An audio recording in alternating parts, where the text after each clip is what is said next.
Bismillahirrahmanirrahim. Assalamu alaikum and good noon, everybody. Today our session is accounting for fixed asset, and we will be covering many standards under this heading. So we will start with International Accounting Standard 16. Then we will discuss IFRIC Interpretation 1 and part of the IAS 37. That will be discussed while we will discuss this Interpretation 1. And there will be other standards like International Accounting Standard 20, International Accounting Standard 23, International Accounting Standard 36, International Accounting Standard 38, and International Accounting Standard 40. So all these standards will be discussed in turn, but we are going to start with International Accounting Standard 60. Of course, while discussing this very basic standard, we will be going through some very basic concepts, but we will not be spending much time except where I feel that this concept worth explaining. So otherwise, I'll keep on moving by just giving you the hint or skipping through the material. International Accounting Standard 16, Property, Plant and Equipment. Property, plant and equipment. So what is the scope of this standard? The scope of this standard is, this standard does not apply to, number one, property, plant and equipment classified as held for sale in accordance with International Financial Reporting Standard 5, non-current assets held for sale and discontinued operations. Biological assets related to agricultural activity other than bearer plants. Bearer plants are a class of biological assets that once mature are held by an entity solely to grow produce over their productive life. Examples include grapevines, rubber trees, and oil palms. So these are examples of the bearer plants. Bearer plants are plants that are used only in the production or supply of agricultural produce and are expected to bear produce for more than one period. The June 2014 amendment includes bearer plants within the scope of the ISA 60. Consequently, entities are permitted to choose either the cost model or the revaluation model for bearer plants. All other biological assets related to agricultural activity will remain under the fair value model in ISA 41, including bearer animals. Then is recognition and measurement of exploration and evaluation assets, fall under International Financial Reporting Standard 6. Mineral rights and mineral reserves such as oil, natural gas, and similar non-regenerative resources. However, this standard applies to property, plant and equipment used to develop or maintain the asset described in B to D, main B to D, B, C and D. An entity using the cost model for investment property in accordance with ISA 40, investment property shall use the cost model in this standard for onward investment property. So this was the scope. Next is, property, plant and equipment are intangible assets that are held for use in the production or supply of goods or services, for rental to others or for administrative purposes, and are expected to be used during more than one period. Items such as spare parts, standby equipment, and servicing equipment are recognized as property, plant and equipment when they meet the above definition. If this is not the case, they are recognized as inventory. The standard does apply to burial plants as well, as we discussed earlier. And similarly, spare parts and servicing equipments are usually carried as inventory and recognized in the profit and loss account when consumed. However, major spare parts and standby equipments qualify as property, plant and equipment when the entity expects to use them for more than 1 year, or they can be used only with an item of property, plant and equipment. They can be recognized as property, plant and equipment. Further, safety equipments. For the safety equipments, property, plant and equipment acquired for safety or environmental reason qualify for recognition as assets when they enable the organization to obtain future economic benefits from the related assets in excess of those it would obtain otherwise. The recognition will only be to the extent that the carrying amount of the asset and the related asset does not exceed the total recoverable amount of these assets. For example, for security, for safety reason, here in Pakistan, schools are required to buy maybe guns and other security equipments for their security guards. So these equipments will qualify for recognition as property, plant and equipment, because these are enabler. Without these equipments, government will not allow, authorities will not allow to operate your school. So because these are enabler, without them you cannot operate your school, meaning you cannot get economic benefit from your other assets. So that's why these are allowed to be treated as a property, plant and equipment. So now comes to the initial recognition. Items of property, plant and equipment. Items of property, plant should be recognized as an asset when it is probable that the future economic benefits associated with the asset will flow to the entity. The cost of asset can be measured reliably. So this is a basic criteria for the recognition of an asset. So when you will initially measure a property, plant and equipment, this will be measured at cost. So what are the elements of that cost? The elements include original purchase price less any trade discount and rebate. This is number one. Import duties and non-refundable taxes means any taxes which are refundable will not become part of the cost of the asset. Cost of site preparation, delivery, carriage inward and handling, installation and assembly costs, directly attributable professional fees for architects and engineers. You may need to prepare a place for the purpose of installation of machinery. So that cost, if you involve any architect for the design of that particular platform or things like this, or for wiring or for electric installation, so that will become the part of the cost of the asset.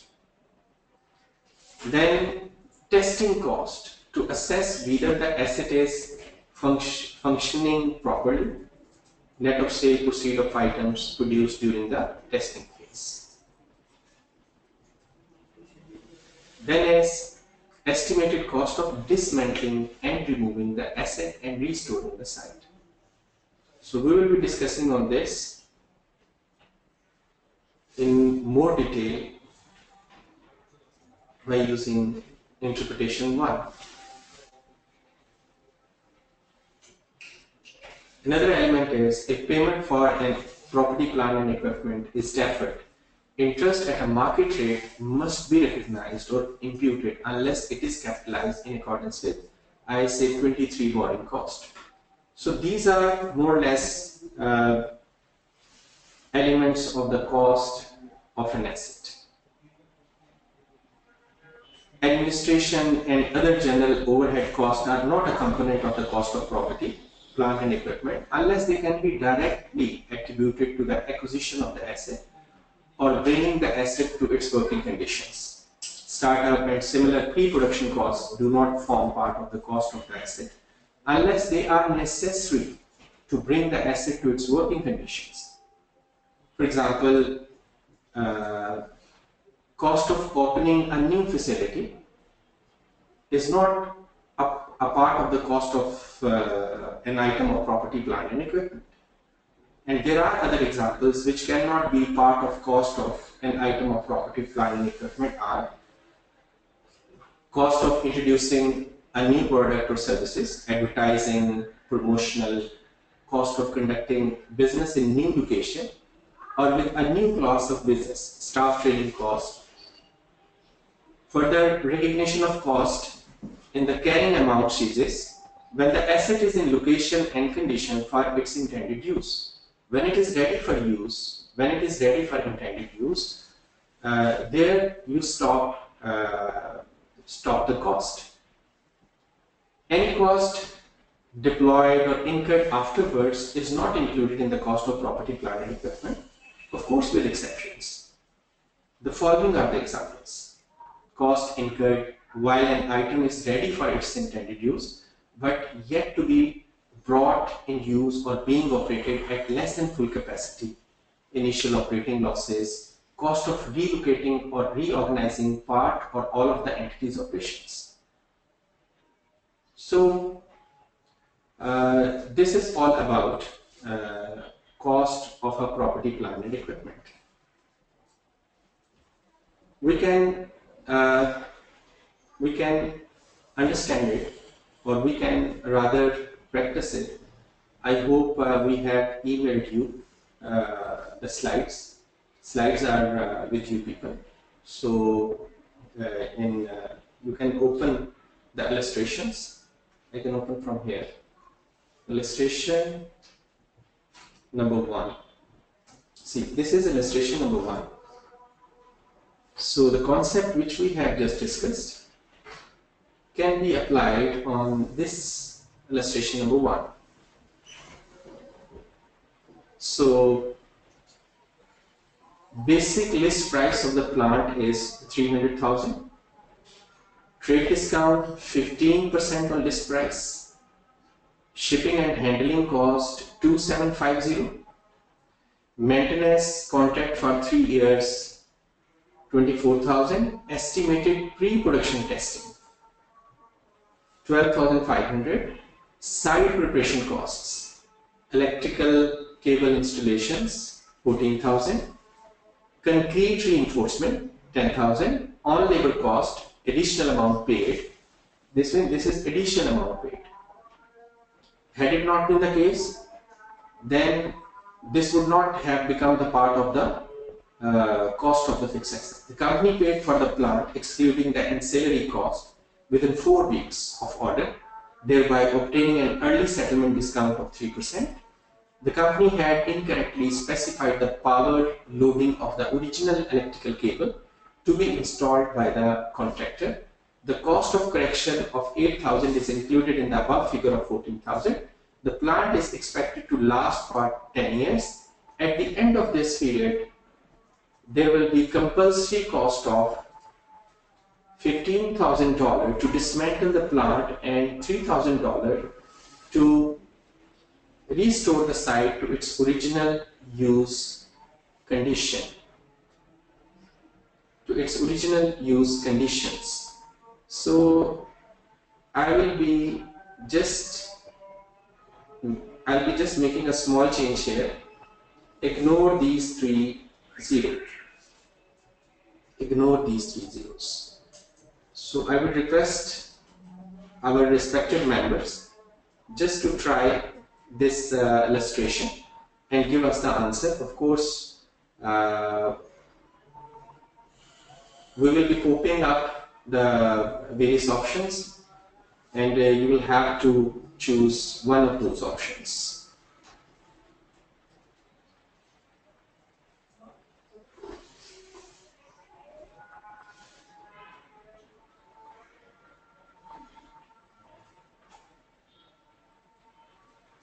So various options are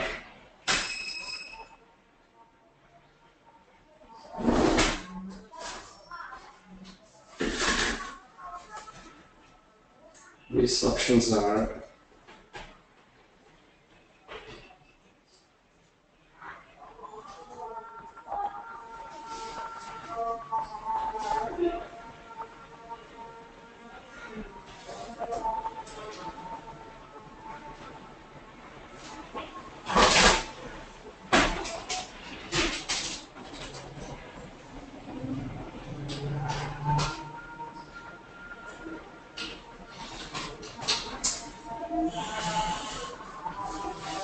these are the various options.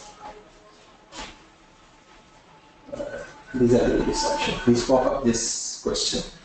What is the question? Question is, calculate the cost of the plant. Calculate the initial cost of the plant in illustration 1.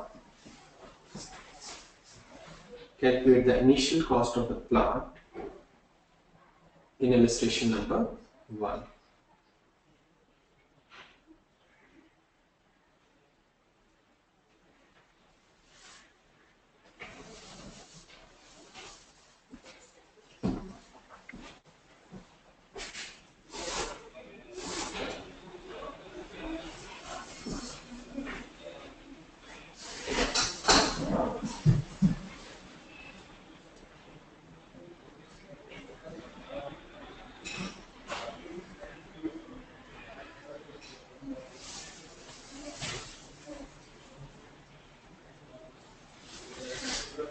Calculate the initial cost of the plant in illustration number 1.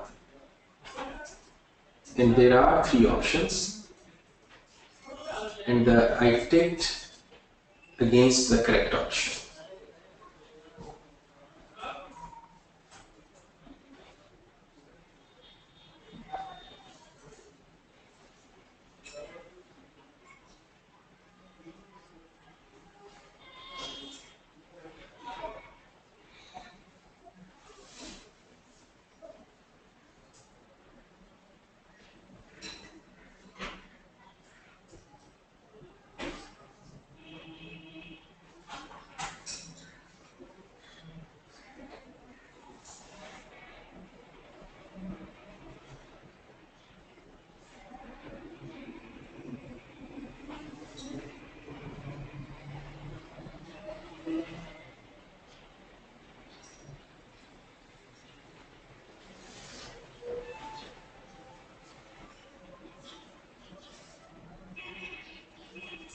We can give you 1 minute once whole question is in front of you, but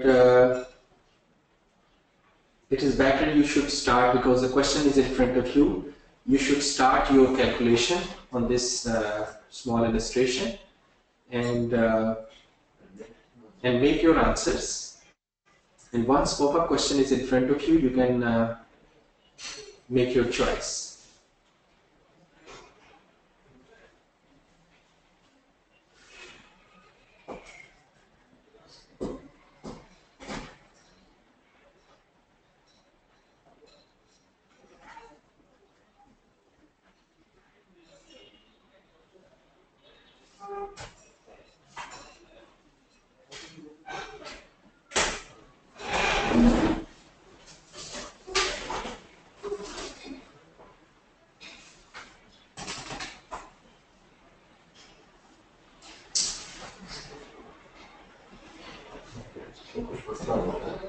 What is the problem?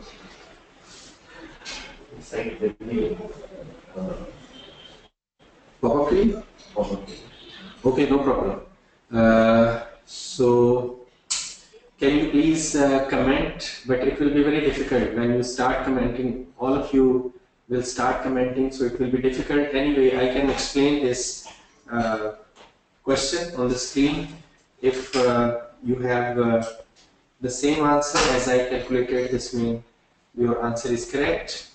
And because we are facing some problem with popping up. So anyway, see, in this illustration,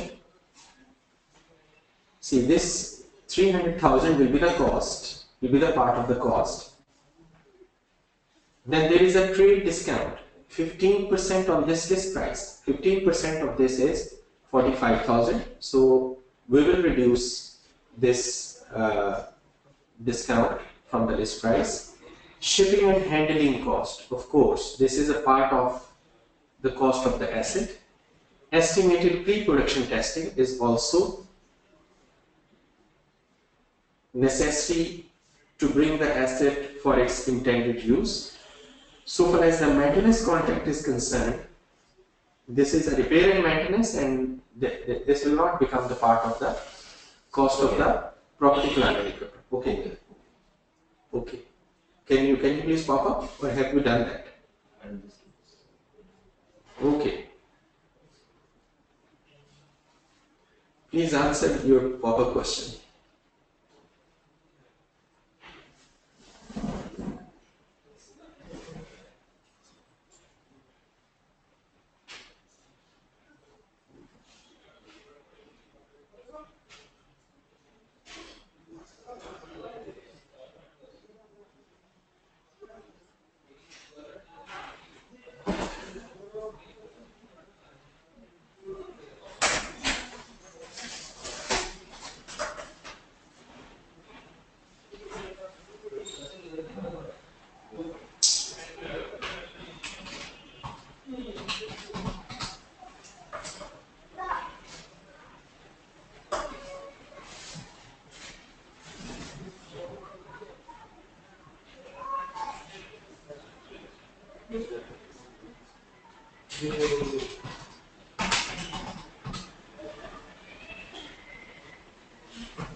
Yes, please. We have 60%, 12% chosen option 1, which is 300,000. Okay. 60% have chosen option 2, which is 3,175,000. And 27% have chosen option 3, which is 2,860,000. See, majority people have chosen correct option. The correct answer is 3,1175. So let me explain it. I started to explain it earlier. So this was the list price, this was discount, this is shipping and handling cost, and estimated pre-production testing 12,500. So this maintenance contract will not become part of the cost of the asset. Electric cable installation. See, there is an additional information related to this cable installation cost. So total cost is 14,000, but due to some mistake on the part of the contractor, we have to incur 8,000 additional cost. This is abnormal loss. Abnormal loss will not become part of the cost of the asset. So we will only take 6,000 instead of the whole amount of 14,000. Then is concrete reinforcement. Of course, this will become the part of the cost of the asset. Then all labor cost, because this is incremental. This is incremental. And then there is dismantling, compulsory dismantling cost. So this is 15,000 plus 3,000. So this will give us 3,11,750. I hope who answered wrong option, say they should be able to understand. But still, if they have any question, then they are welcome, because this is very basic concept, so it must be very clear. We have, yes please. We do have some questions. Yes please.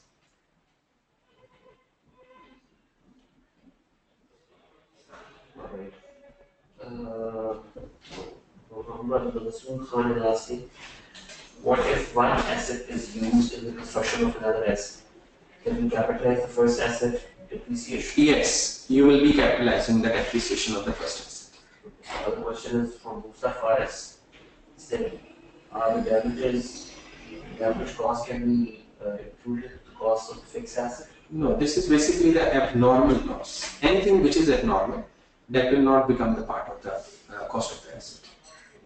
Fatih is asking, what are the daily differences between IAS 16 and IFRS number 1 with regards to dismantling costs? See, we will be discussing it in very detail.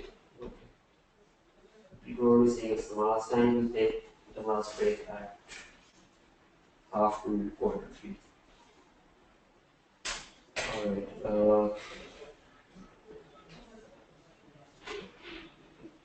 Then Mohammed Khan is again asking, the cost of correction is confusing, but if you take it out, then the second possible answer is 30275. Could be, but the correct answer is, but remember, this correction will not become the part of. Okay, let's move to the illustration number 2. Illustration number 2 is, again, we will be having a pop-up question after a couple of minutes because you need a couple of minutes just to calculate these figures. See, manufacturer's base price is 1050. Mr. Harun, the question is saying except replace the word illustration 1 with illustration 2, and options are in front of you, and Calculate the cost of the plant in illustration number 2.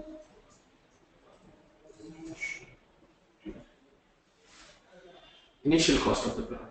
So options are there, and the option which is ticked is the correct option. So here you can see that the manufacturer's base price is 1050,000. Trade discount applying to the base price only 20%. Early settlement discount taken on the payable amount of the base cost only 7%. Freight charges 30,000, electrical installation cost 28,000, staff training in use of machine 35,000, pre-production testing 23,000, purchase of a 3-year maintenance contract we just learned, estimated residual value 50,000. This is estimated residual value of this plant. You want me to merge the question? Yes, we can pop up the question.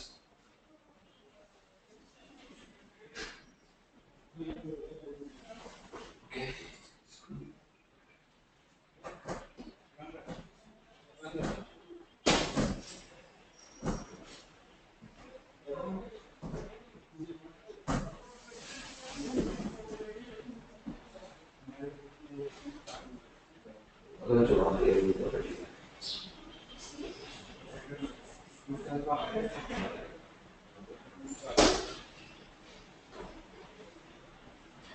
Please don't hurry, please make your calculation diligently.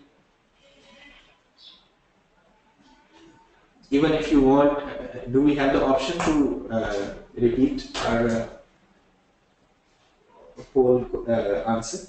Can we repeat our poll answer? No. Once you take it, so it's gone.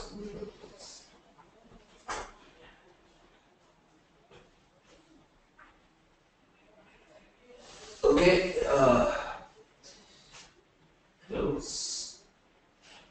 Here's the results. 2% have answered 1,050,000.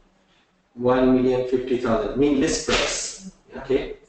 23% have answered 8,71,000. How many percent? 23. Okay. 57% have answered 956,000. Okay. And 17% have answered 921,000. Unfortunately, 17% are correct. 17% are correct. Please be attentive. I will go back to the slide and then come here again. Or I'll keep on referring. Okay, slides are in front of you.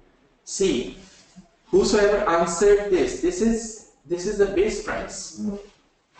This is a part of the cost of the plant, but this in itself cannot be the cost as a whole. This is only a part of the cost of the whole plant. So we will start from here. So this is one part. Then there is a trade discount, 20% of this amount.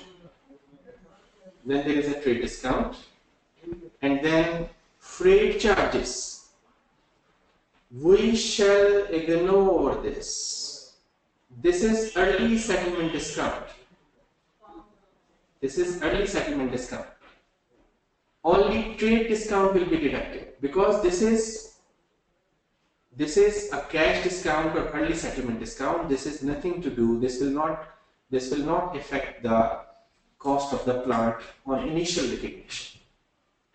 Then freight charges will be added. Then electrical installation cost of 28,000 will be added.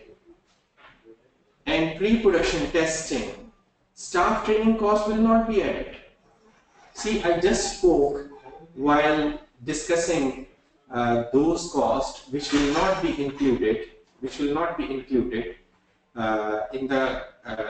the cost of the asset.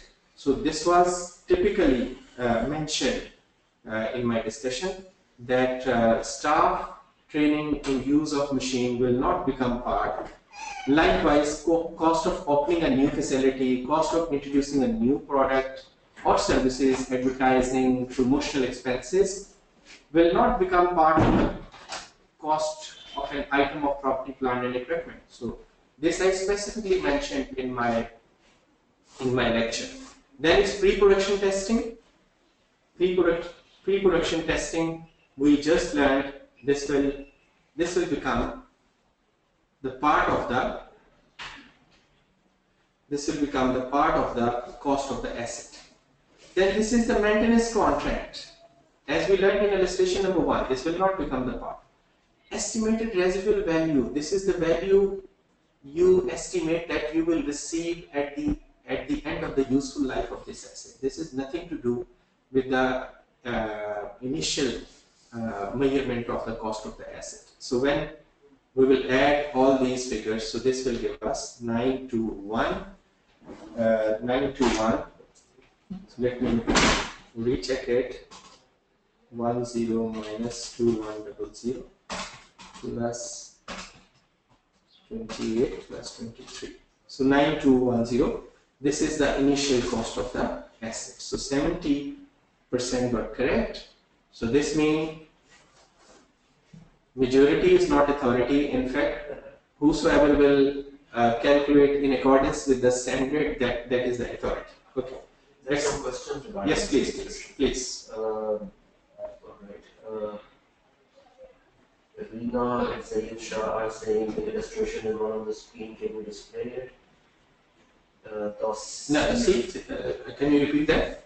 It is already illustrated. They want to see the illustration again.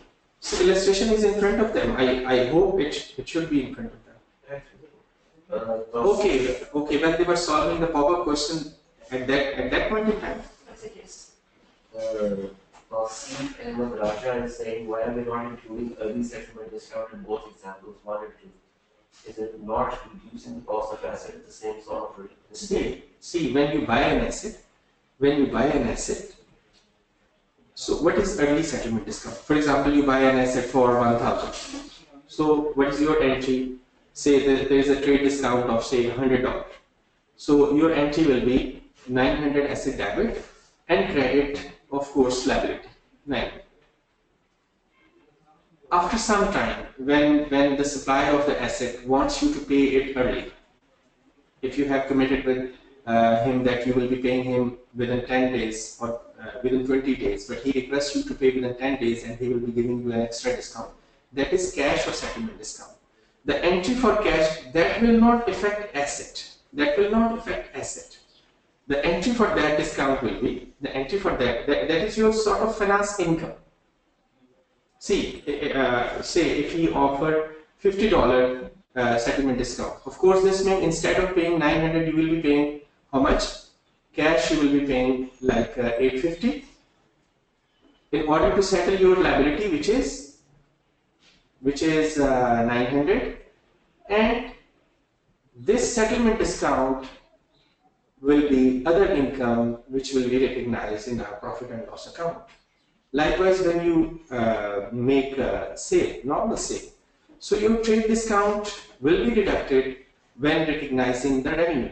But subsequently, if you give cash discount or settlement discount to your debtors, so that will not affect the initially recognized revenue. The same principle is here, that when you are recognizing this asset, because you bought this asset on credit, your trade discount will only affect this calculation, because this is something financing income or financing activity.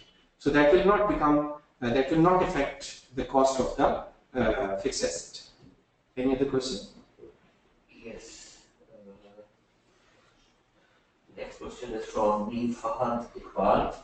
Any custom duties paid for import of the equipment that we are not sure that we can get a refund will be included in the cost of asset or not? Yes. Ibrahim Abdul Kareem is asking, early settlement discount if the company opted for, how it will be accounted for?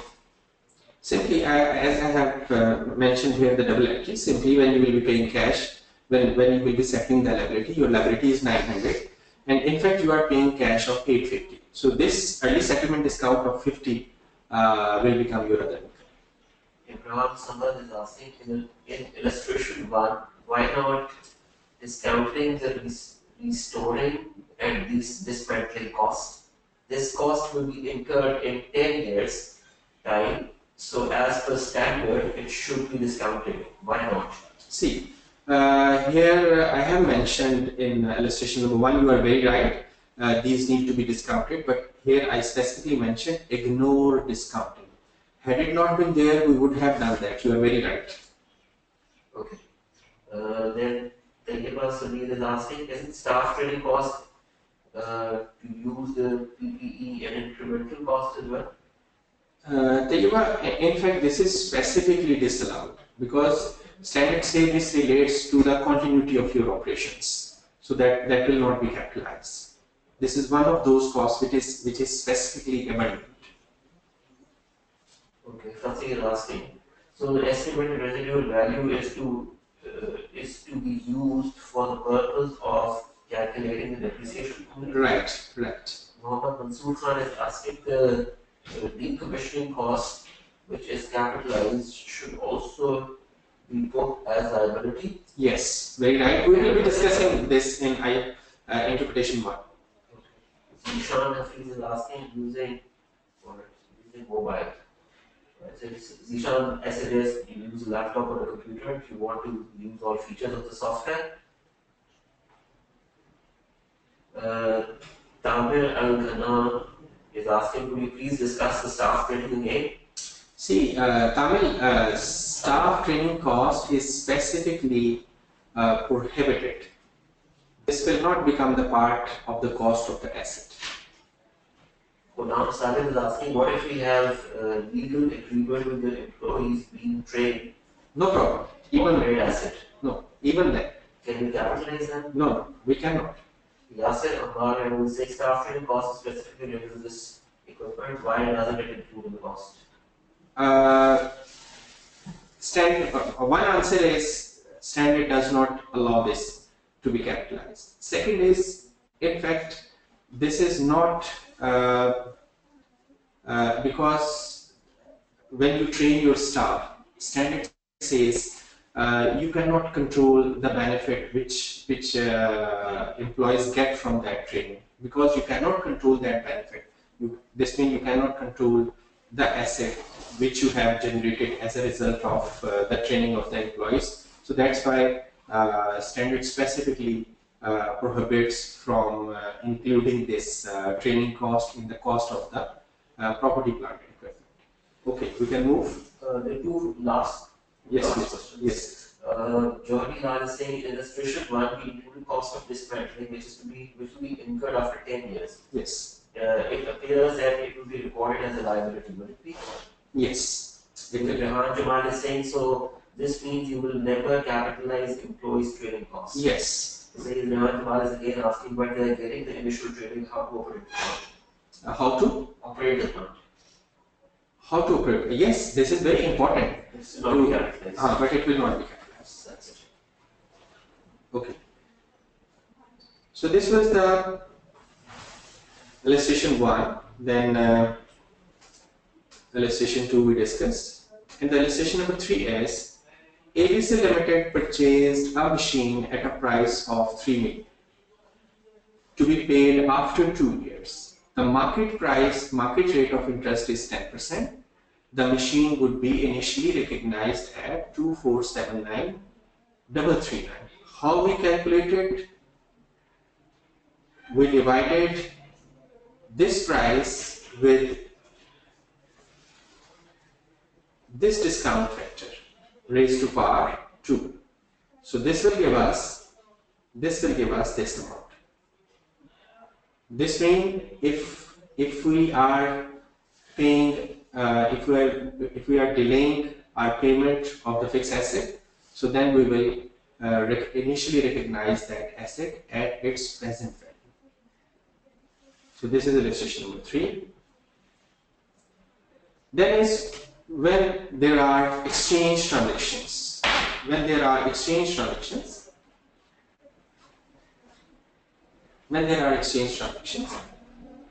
acquired asset is initially measured at its fair value. This is the general principle. Acquired asset is initially measured. Mean exchange transactions mean you are giving up an asset. For example, asset A you are giving up, plus you are paying cash or other asset in order to acquire asset B, or simply you are giving up asset A in order to acquire asset B. In both cases, the general principle is that this acquired asset, this is asset B, this is acquired, this should be recognized, initially measured at its fair value.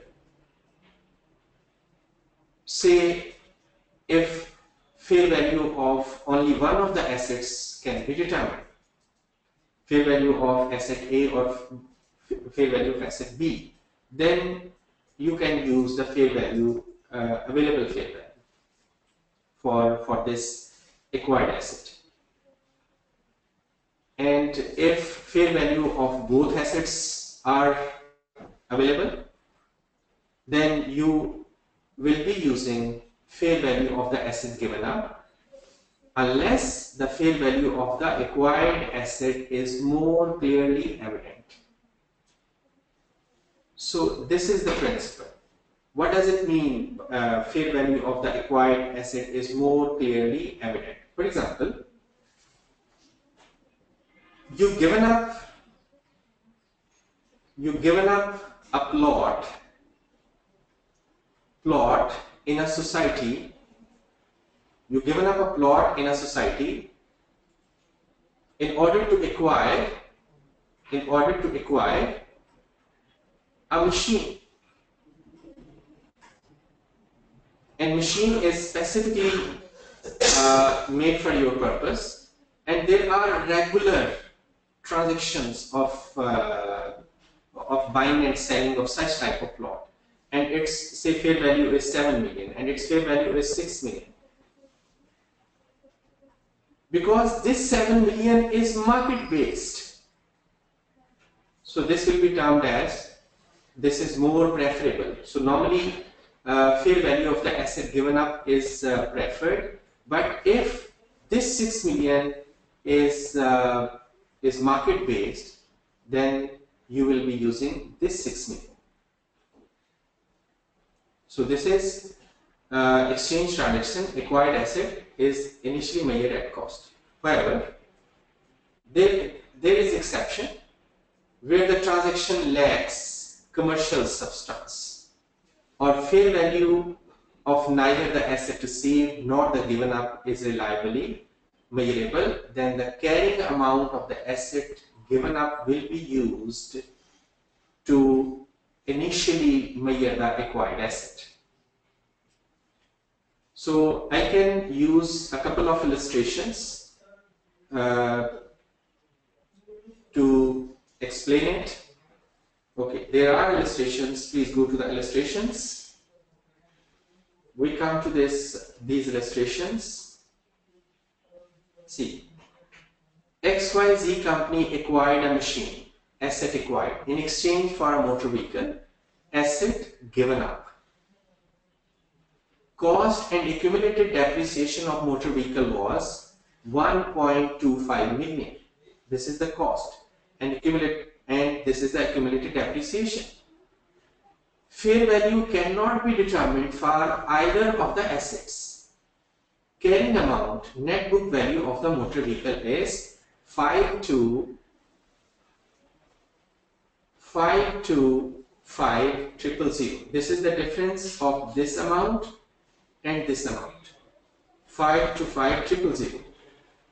This is the acquired asset. So we initially measured this acquired asset at the carrying amount of the asset given up. At the carrying amount of the asset given up. Then another illustration is fair value of only one of the assets can be determined. The asset acquired is initially measured at fair value, no matter whether it is the fair value of the asset given up or the asset acquired. XYZ Limited exchanged a car with a carrying value of 2.5 million with MNC company for a machine with a fair value of 3.2 million. The fair value of the car is not readily determinable. The machine will initially be measured at 3.2. Mean if only one fair value can be determined reliably, either of asset acquired or of asset given up. In that case, the acquired asset will initially be measured at the available fair value. So that machine will be debited, acquired asset will be debited with this amount. Then the next situation is fair value of both assets are readily available. Then the acquired asset is initially measured at the fair value of the asset given up, unless the fair value of the acquired asset is more clearly evident. So here is an example. On 31st May 2015, Glove acquired plant with a fair value of 6 million. In exchange for the plant, the supplier received land which was currently not in use from Glove. The land had a carrying value of 4 million and open market value of 7 million. So this acquired asset will be initially measured at the fair value of the asset given up, unless this is more clearly evident. But here in this case, see, this 7 million is based on the open market value. So here nothing is mentioned how have they calculated this fair value, but here it is very clear that this is based on the open market value. So open market value is preferable. If we simply just swap these two amounts, like here it is mentioned that this 6 million is based on market value,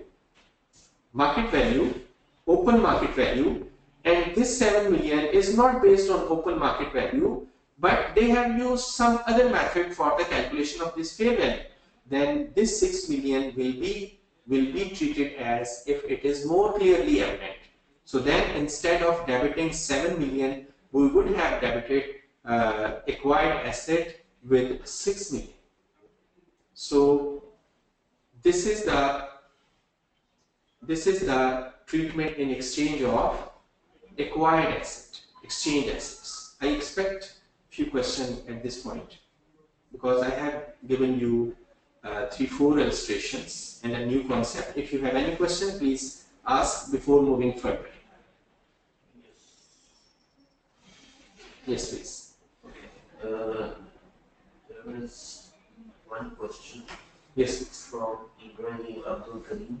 Yes. Saying the company was certain that they will opt for early settlement discount when the asset was purchased.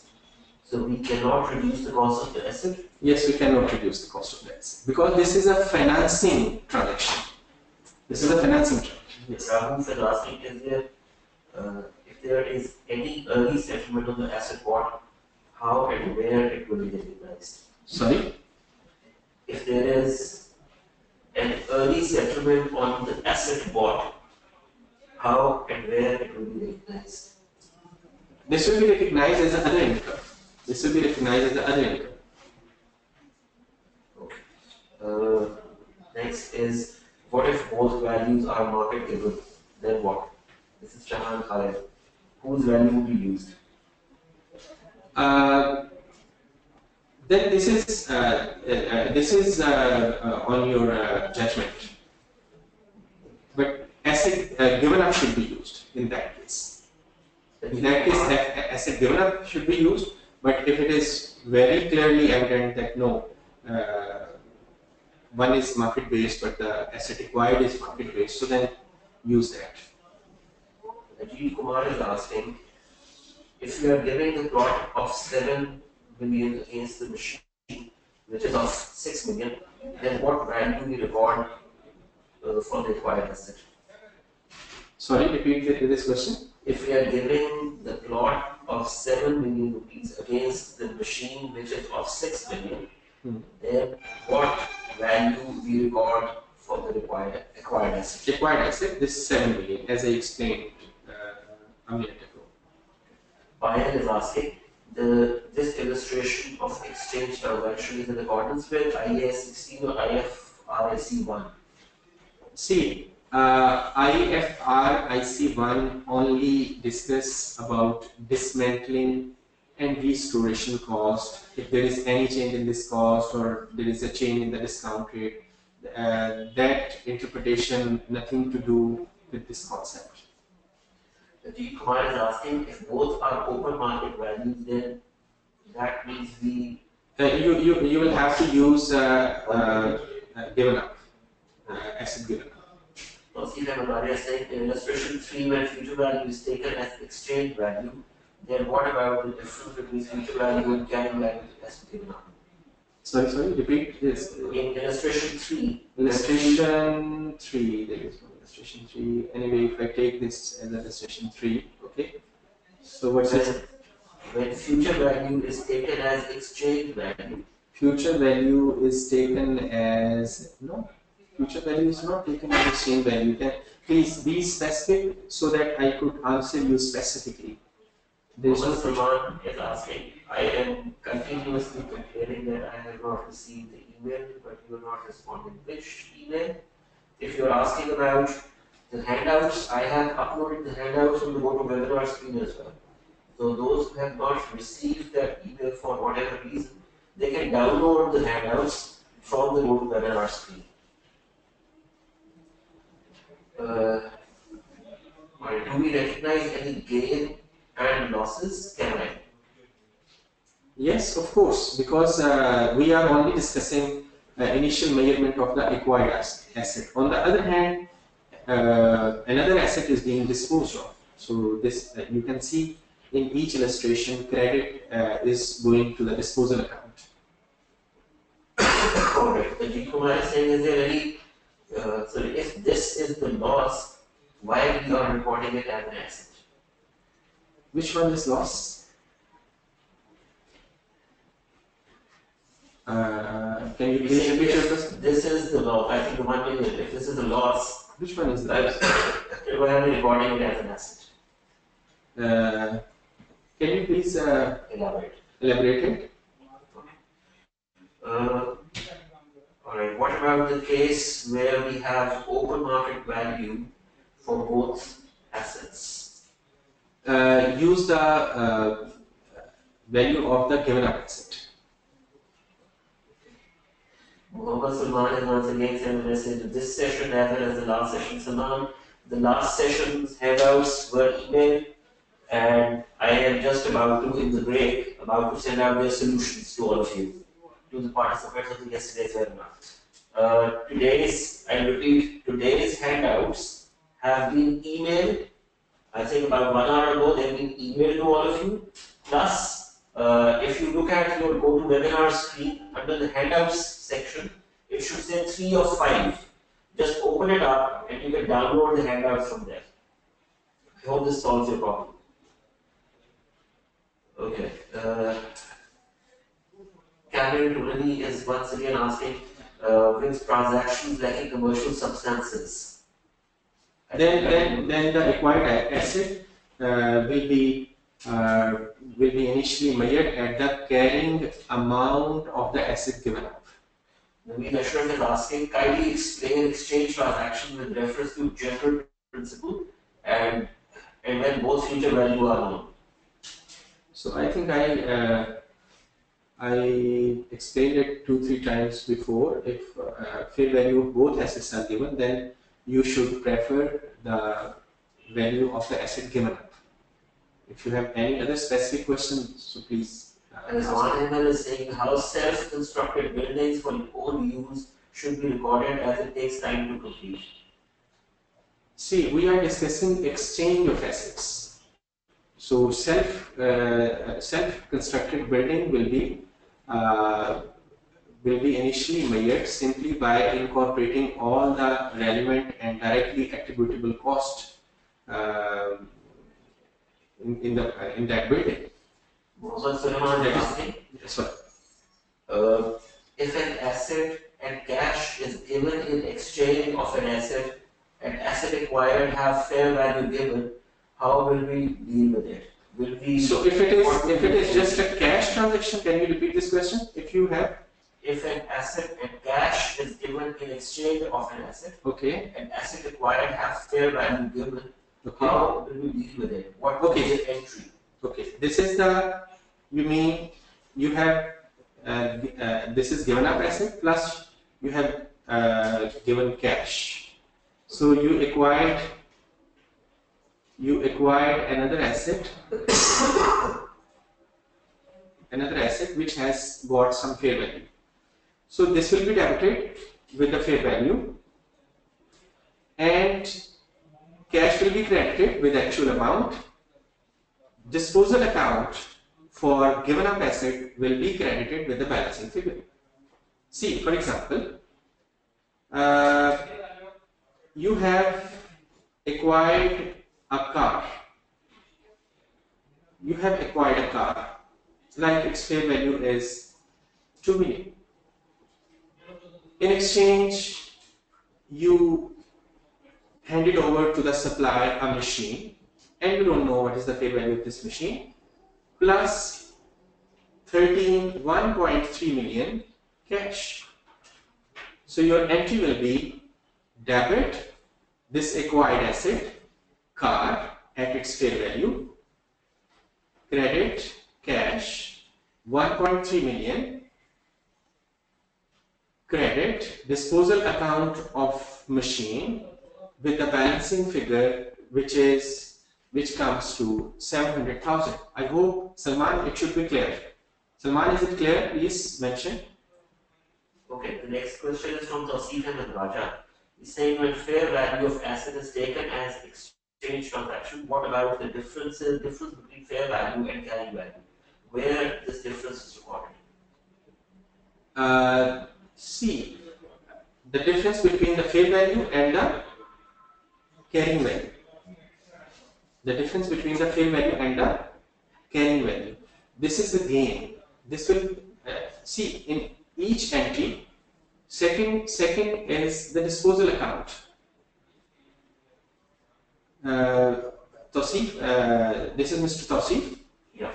Mr. Tausif, this is very simple. If I just remind you, this is disposal account.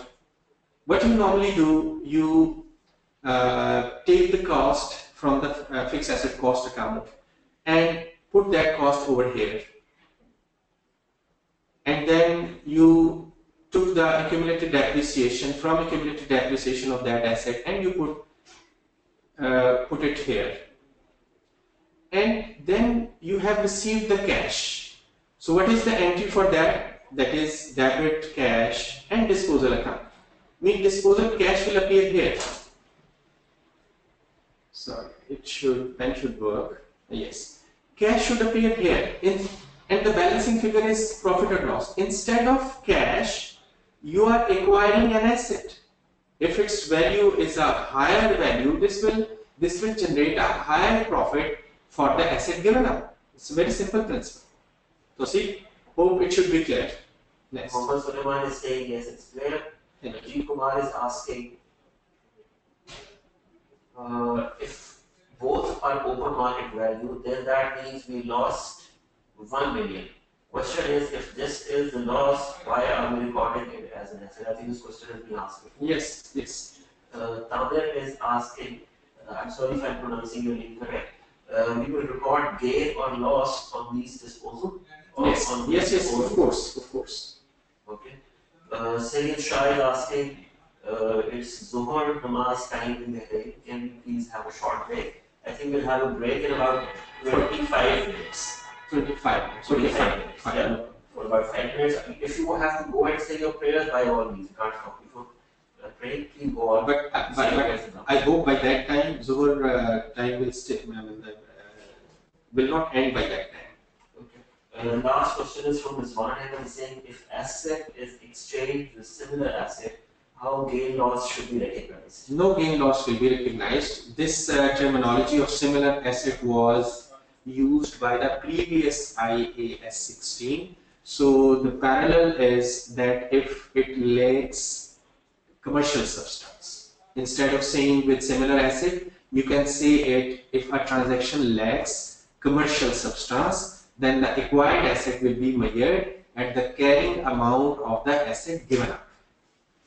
I think we can move forward. Yes.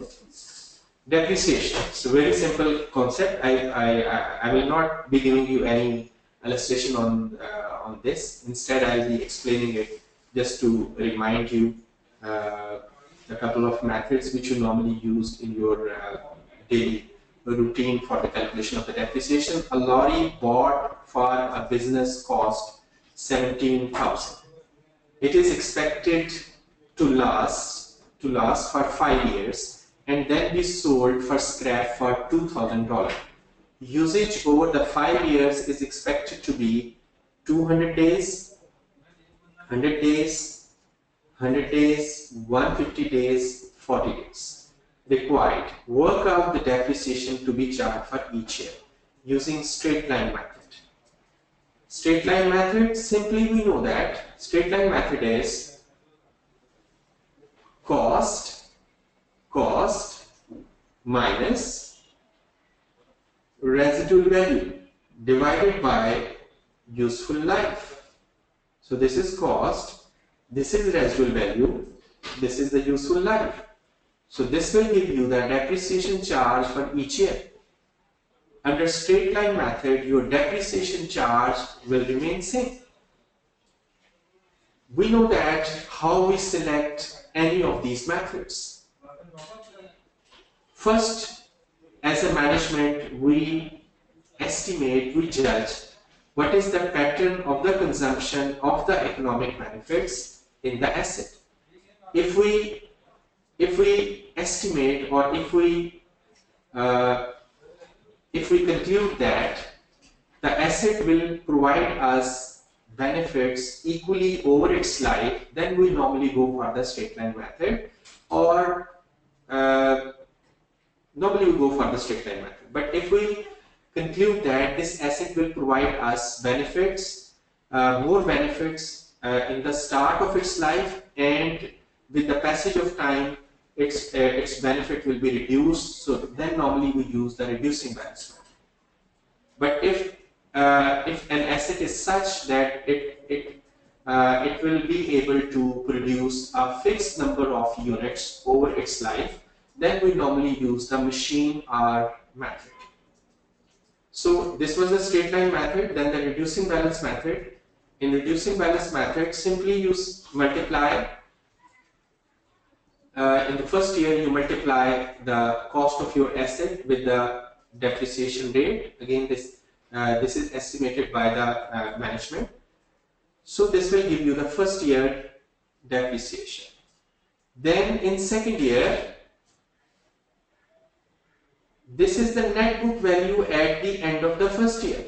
You will be multiplying this net book value at the end of the second year with the same rate in order to calculate the second year depreciation.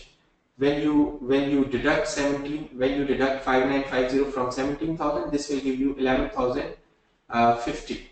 So by multiplying it with 30%, this will give you the 3868. Thereafter, again, this is the net book value at the end of the first year. When we reduce second year depreciation from this value, this will give us the net book value at the end of the second year. But this way you will continue. But in the last year, what you will do, you simply reduce the net book value with the residual value. This is the net book value at the end of the fourth year, second last year. This is the net book value. You simply reduce this value by the residual value. This will give you the depreciation. See, the difference is only, I just want to emphasize that here you reduce the cost with the residual value in order to calculate each year depreciation. But right at the start, in case of reducing balance method, this residual value will not affect the calculation, except in the last year where the opening net book value will be reduced by the residual value in order to calculate the depreciation for the last year. So this is the difference between these two methods. This is one of the differences. Then under the machine hour method or unit of production method, you can use a number of terms for this method. See, you simply added the number of days you can use this machine over its life. It comes to 590. So in total, you can operate this machine for this lorry for 590 days. So again, like straight line method, cost minus residual value divided by number of days it can be operated. So this will give you the depreciation if you operate this lorry for 1 day. In year 1, you operated this lorry for 200 days. So what you will be doing, you simply multiplying this 200 with this 1 day depreciation. So this will give you the whole year depreciation as a result of operation of lorry for 200 days. Similarly, for second year, third year, fourth year, fifth year. So this is the method used for this is the way you can calculate for unit of production method. And then the fifth method, simply you add all the digits of the year. Like this lorry has 5 years life, so you will be adding all the digits. So this will give you the 15. So you will be starting with, of course, this 15,000 is 17,000 minus 2,000. Please note that except reducing balance, in all other three methods, you start depreciating the asset after reducing the cost with the residual value. So here again you are starting with 15,000, but here you are taking factor 5 by 15, 4 by 15, 3 by 15, 2 by 15, 1 by 15. Because here again, like reducing balance method, you are using that factor which will give you the highest depreciation, because in this method again the assumption is that this asset will give you more benefit in the start of its life, and with the passage of time its benefit will be reduced. So this is the method of the depreciation. This was the initial measurement and revision of the depreciation methods. Then is the subsequent measurement.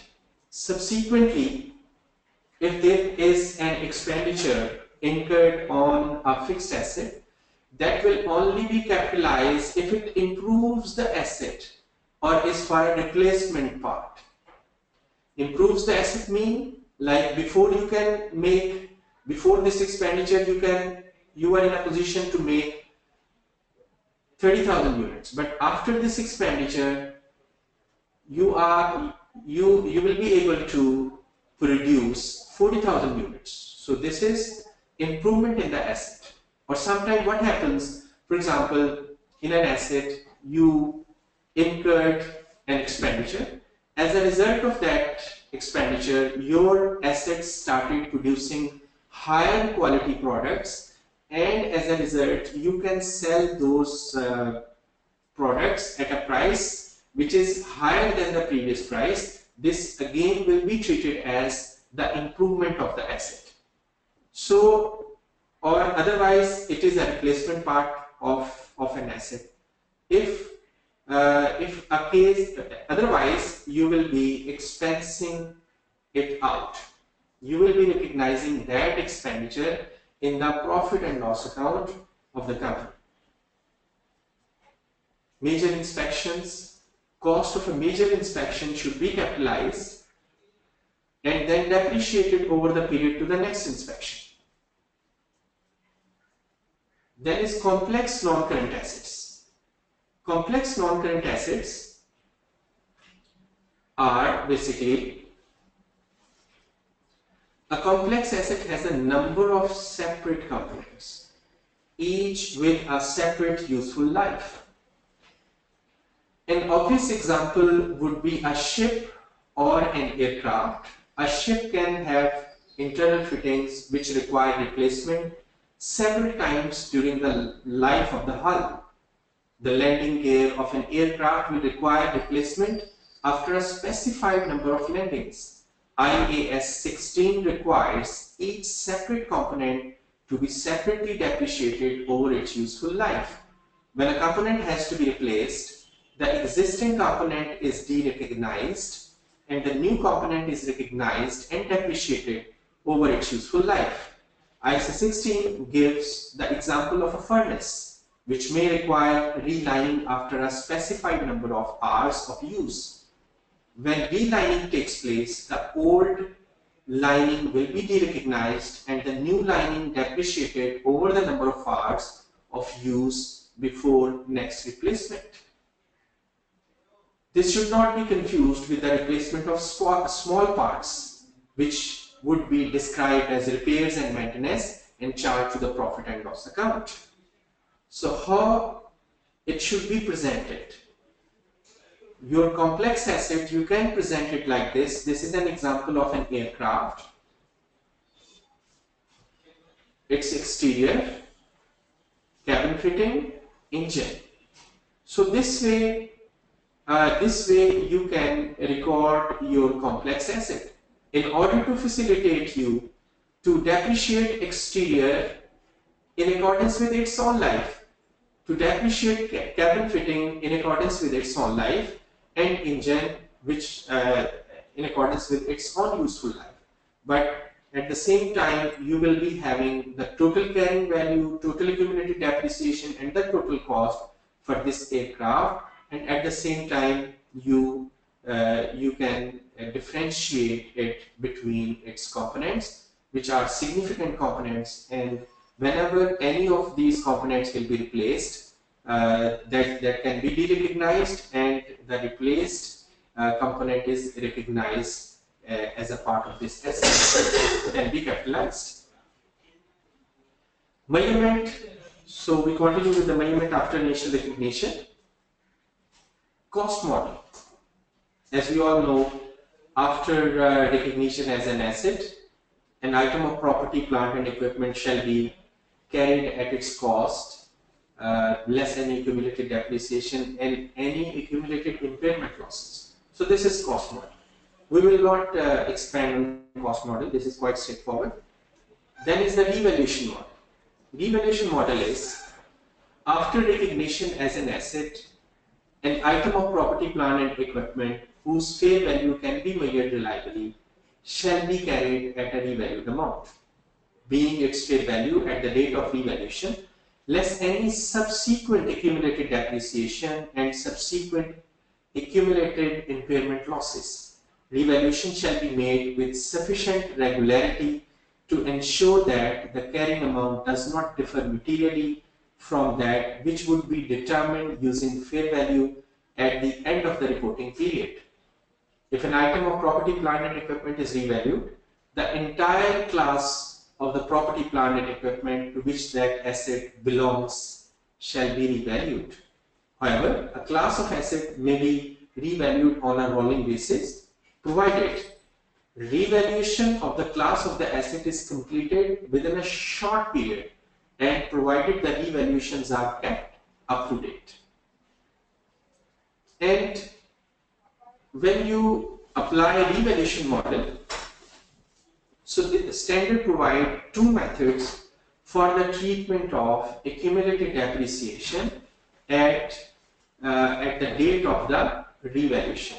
Method one is restate accumulated depreciation proportionately with the change in the gross carrying amount of the asset, so that the carrying amount of the asset after revaluation equals its revalued amount. Restate accumulated depreciation proportionately with the change in the gross carrying amount of the asset, so that the carrying amount of the asset after revaluation equals its revalued amount.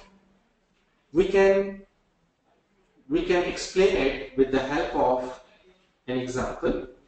See, in this example, a building owned by a company is carried at 20 million. Cost 25 million, and the accumulated depreciation is 5 million. The company's policy is to apply the revaluation model to all of its land and buildings. A current valuation of this building is now 26 million. So as per method 1, so please, the slides are with you, so you need not to memorize it. How you will apply method 1? See, the cost is 25 million, accumulated depreciation is 5 million, and this is the carrying amount. You will gross up this amount with this factor. This will become 32.5. Likewise, accumulated depreciation and this carrying amount. So what will be the journal entry?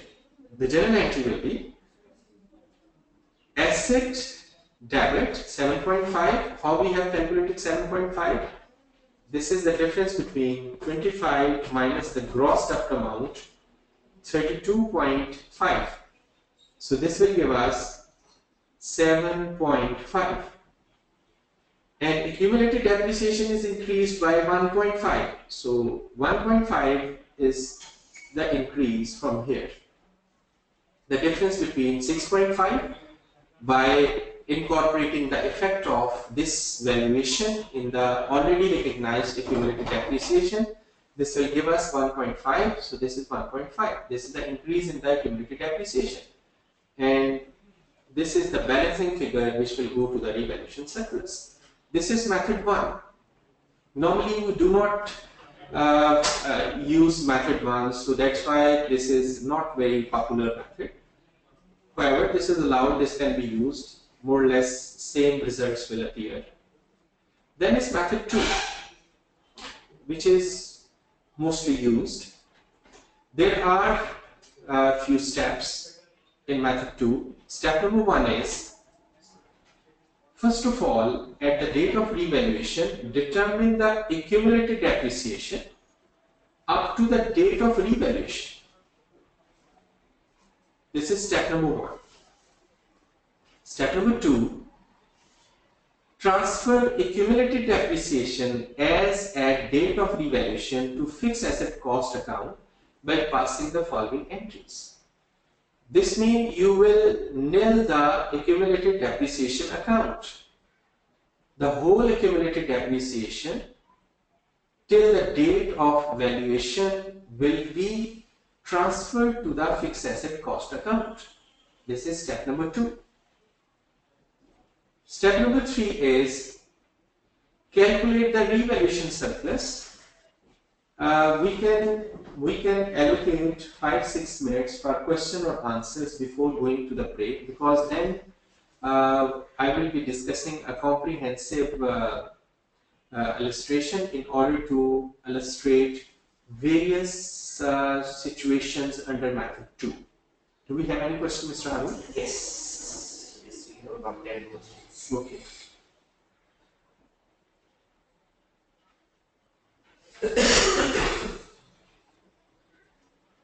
The first question is from Mohammed Arif.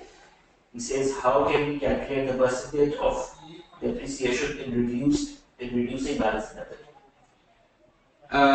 This is the judgment of the management, keeping in view the pattern of consumption of economic benefit embodied in that particular asset. Next. Ibrahim Abdul Karim is asking, are we allowed to use all the depreciation methods you have illustrated under IFRS? As per IAS 16, these are allowed, and all these are being used in many countries. But however, if any particular method is restricted by any local law, on that I cannot comment. But however, IAS 16 allows you to use any method, in fact, which reflects the pattern of consumption. Fatih Mohammed is asking, what is the time of the recognition of major inspection? Is it separate account in SOFP? No, the way I showed you the presentation of the complex as aircraft, the same way you can record your major inspection related to any particular asset, but on the face of the statement of financial position, you will be showing the cumulative figure. One Ahmed is asking, if vendor delivered assets in one site, but this should be delivered to the other sites, so company incurred transportation charges, whether those transportation charges should be recognized in the asset. Of course, these transportation charges will be added to whatever asset they have delivered to one site. So that will become the part of the cost of the asset delivered on one site. Okay. Cameron Colony is asking, what about buildings with AC, foundation, roof, etc.? Sorry? What about buildings with AC, foundation, roof, etc.? Can you clarify the question? Okay, please clarify. Mohammed Mansoor Khan is asking, if the residual value is more than the carrying value, what will be the depreciation? Then there is no need of depreciation. Mohammed Imran is saying, I have a question about the complex non-current assets. Okay. But the question he hasn't written, let's see if he writes it to a separate comment. Okay. Shahirul Hassan is saying, should machine spare parts and change parts also be capitalized? See, about spare parts, I mentioned at the start of my lecture, spare parts and servicing equipments are usually carried as inventory and recognized in the profit and loss when consumed. However, major spare parts and standby equipments qualify as property equipment when the entity expects to use them for more than 1 year, or they can be used only with an item of property, plant and equipment. They can be recognized as property, plant and equipment. Mohammed Zahir Chaudhary is asking, I wanted to know how can we present a battery in a generator and its replacement after 2 years will be treated. You can use this type of presentation, but see that battery portion should be significant. Like here you can mention battery, and here you can mention the other structure of the generator, and here you can mention battery, and this should be as per your record, but cumulative figure will appear in the statement of financial position. After Mohammed Fahim Tahir is asking, if after improvement in asset the output is not increased, what impact on accounts either we... So this will be expensed on. This will be expensed on. Mohammed Imran is asking if a building with different parts such as steel doors, wood doors, lights, emergency doors. No, that will be treated as one part. Separate recorded. Normally that is treated as one. Fateh Mohammed is asking some refineries which will last up to 25 years, but sometimes are to be in different useful life. But the management cannot identify the value since it was capitalized 15 years ago. How do you deal with the situation? Of course, they will have to devise some mechanism for this purpose. Mohammed Imran is saying treatment about the assets in large buildings. See, there are assets which are necessary these days for using of that building for its intended purpose that are normally recognized as part of that building. And in some cases they recognize them separately as well, but they can be part.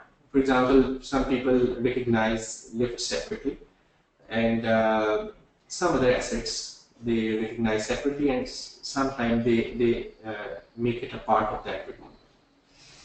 Mohammed Mansur Khan is asking, useful life or residual value is just an estimate. What if these estimates change over the life of the asset? How will it affect the depreciation already expensed? That will not affect all the depreciation that we expense out in future. See, depreciation, as you mentioned, it is an estimate, Mr. Mansur. So any change in estimate will affect current year and the future year. This will not have retrospective effects. Mohammed Imran is asking, electric work, glass work, and furniture work, are these or should these be separately recognized and recorded? Should be separately recognized. Okay. Amber Rafiq is asking, could you please explain 32.2 in method 1? 32.2 in method 1. See, Amber, here you can see that the new value is 26. The new value is 26, and the old carrying value at that point was 20. So this will give you the factor by which this cost should be increased. So this will become 1.3. When we multiply 1.3 with 25, this will give you 32.5. Hope it should be clear. Ishan Hafiz is asking, can you please add numbers for the last illustration? Which illustration? This is the last illustration. Okay, I'll try to add them up. Yes, they are adding correctly, no problem. Mohammed Mansur Khan is saying, please revisit the method number 1 of revaluation. So it is in front of you, method number 1. Okay. Mansoor, do you have any specific question related to this calculation? I can answer, or hope you will be having presentation with you. You can re-look at this slide. And the last couple of questions I will take from Namaz. Okay. So we are ready for Namaz. What if we can't find the future value of the asset? Short answers, please. What if we can't find the future value of the asset? This mean value is not available for devaluation. Okay. Nasser is saying in Pakistan we pay the commercialization fee. Can we add that cost to the building?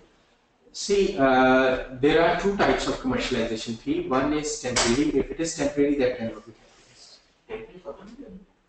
I'm not sure. A couple of years ago, they have allowed people to temporarily commercialize their building for 6 months, for 1 year.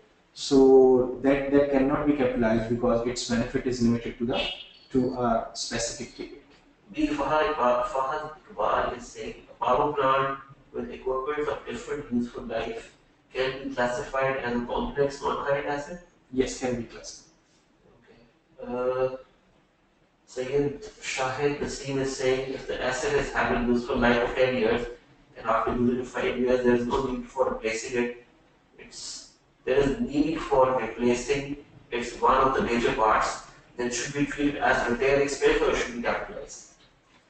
Should be capitalized. Of course, if it is a significant component, it should be capitalized. Its replacement should be capitalized. If Fahad Iqbal is saying, can we classify the entire power plant as one asset? See, if whatever significant components are included in this power plant, or if all have equal life, then you can. But if different significant components have different life within this power plant, then it is required by the standard that all significant components should be separately identified and separately recognized, so that whenever you replace that significant component, you are in a position to treat the replacement as a disposal and recognize the replaced component as a new component.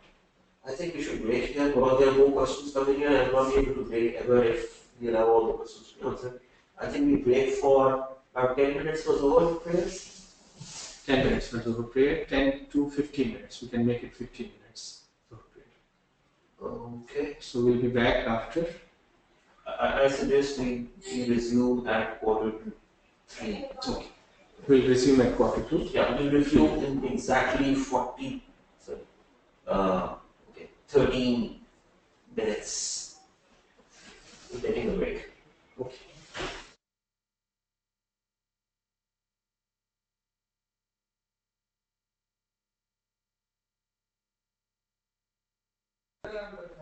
Welcome back. Yes, I unmuted it, so I hope it should be. People can hear. Okay.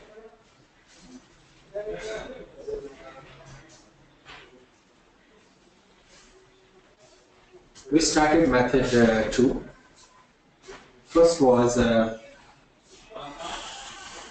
determining accumulated depreciation up to the date of revaluation. Second step was transfer this accumulated depreciation at the date of revaluation to the fixed asset cost account. So the entry will be accumulated depreciation debit and the fixed asset cost account credit. Then there is a step number 3. Calculate the revaluation surplus or deficit. So revalued amount minus net book value at the date of the revaluation. This will give you the revaluation surplus or revaluation deficit.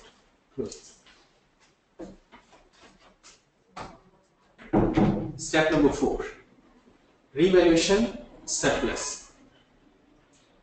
In case the revaluation is carried out first time, then pass the following entry.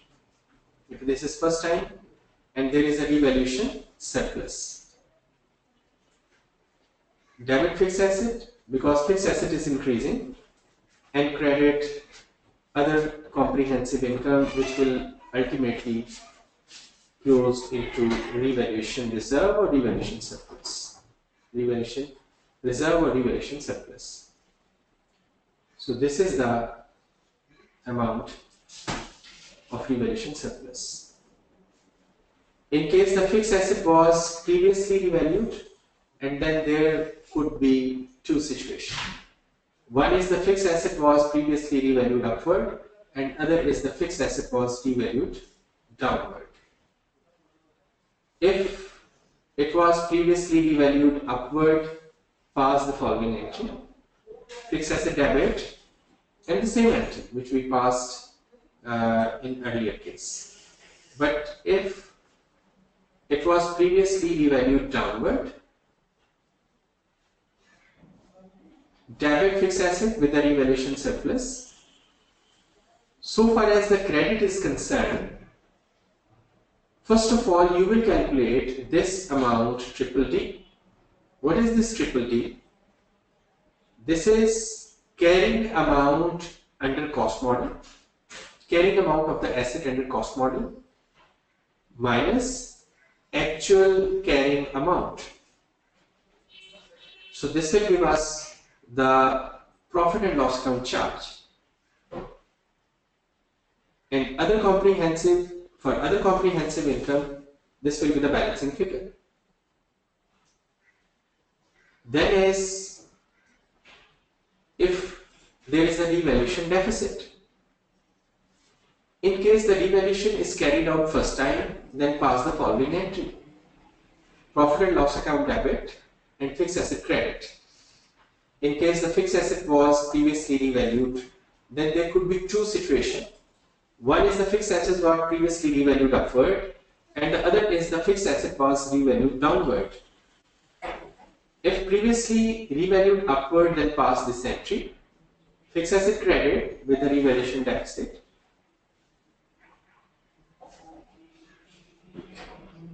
Revaluation surplus or revaluation reserve will be debited with CCC. What is this? CCC up to the balance in the revaluation reserve account, but will not exceed BBB. So if there is a balance in the revaluation reserve, that will be reduced, but it cannot increase than that balance. But if that balance is finished, the balancing figure will go to the profit and loss account. Don't worry, we are. I'm throwing so many concepts on you, but we shall be able to understand it or refresh it with the help of a comprehensive illustration in which you will be experiencing, you will be looking at the deficit and surplus as well. Previously revalued downward, pass the following entry. Profit and loss account debit and fixed asset credit. Further, you need to remember a few more points. Revaluation reserve can be transferred to retained earning in the pattern in which the asset is being depreciated. See, but it depends.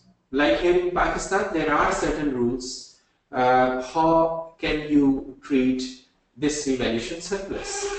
But this is as per International Accounting Standard 16. But if there is any company law requirement in any country, so of course that will be followed. But we are studying IAS 16. On disposal of fixed asset, the balance in revaluation reserve will be transferred to the retained earnings. This can mean this standard allows you to transfer the revaluation reserve in the pattern the asset is being depreciated. But it is not required. It depends on the management policy. Second, when you dispose of this asset, which was being carried on the revalued amount, the balance in the revaluation reserve will be transferred to the retained earning. This means this will not affect the profit and loss account. This is again the most important point. After any revaluation, subsequent depreciation is charged with reference to the revalued amount. Initial cost will no longer be a reference for the purpose of the depreciation after revaluation. The original cost will no longer be a reference for this purpose. So, for example, after 2 years, if you revalue the asset, now this revalued amount will be considered for the calculation of the depreciation for the remaining life.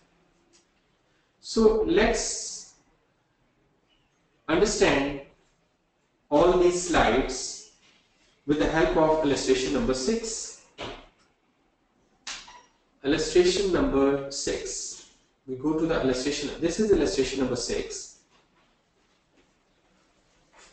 It should be available with you. Friday Pharmaceutical Limited acquired a building for 200 million. On July 1st, 2005, the following information relating to the building is available. It is being depreciated on the straight line method, straight line basis over 20 years. Over 20 years. FPL uses the revaluation model for subsequent measurement of its property, plant and equipment, and accounts for the revaluation on the net replacement value method. The details of revaluation carried out by the independent valuers during past years are as follows. 1st July 2006, it was revalued to 230. July 1st 2007, it was revalued to 170. July 1st 2008, it was revalued to 180. FPL transfers the maximum possible amount from the revaluation surplus to the retained earnings on an annual basis.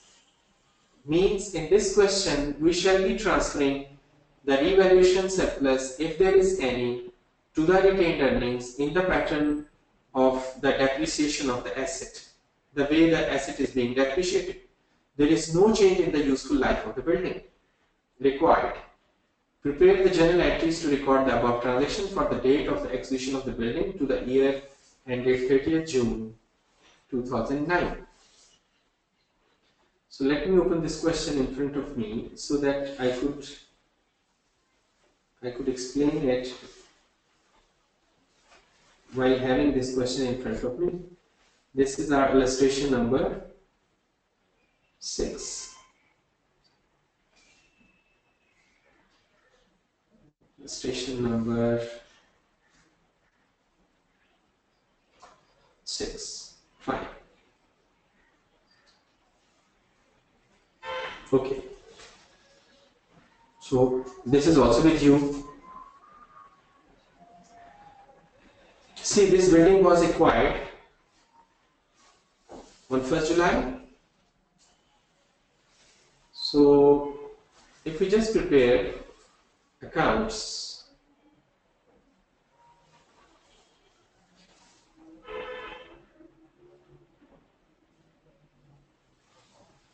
if you just prepare accounts for these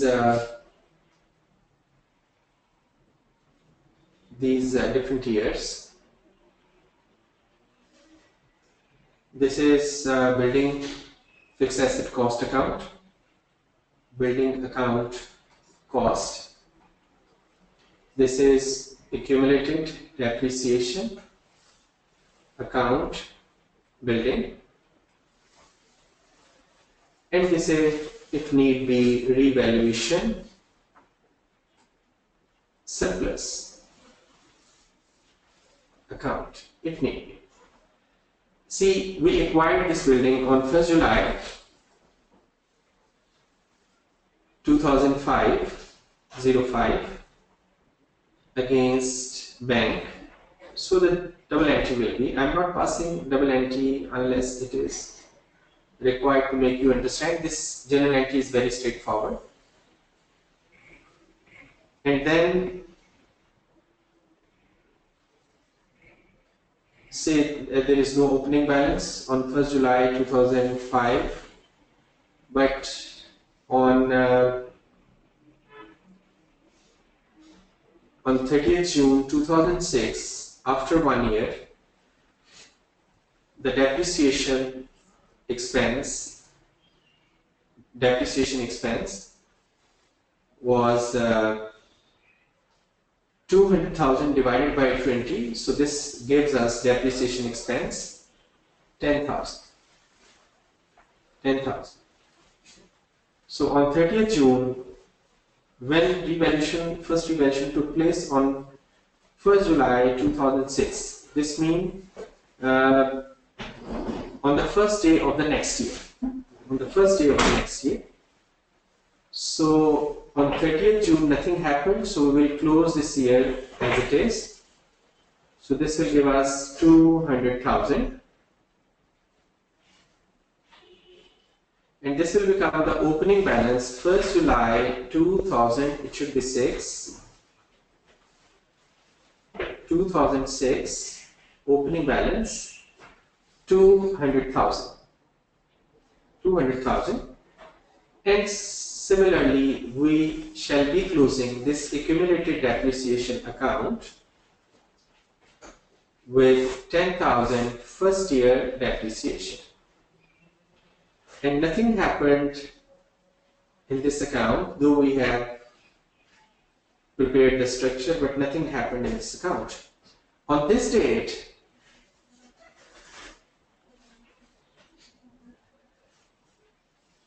opening balance 10,000,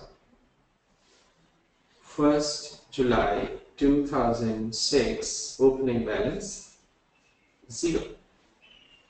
See, on this day, what is our first step? Our first step is, if I go back to the steps,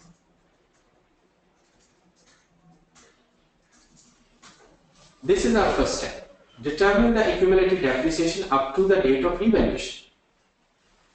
It is already there.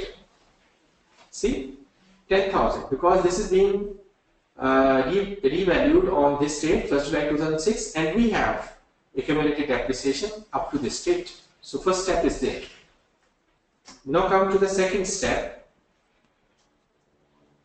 Transfer accumulated depreciation as at date of revaluation to fixed asset cost account by passing the following entries. So this means the entry will be, I am passing it here, 10,000 debit and fixed asset cost account 10,000 credit. So this will appear here, accumulated depreciation debit 10,000. We transferred all the accumulated depreciation at the date of revaluation to the fixed asset cost account, building account. This entry was passed on 1st July 2006. 1st July 2006.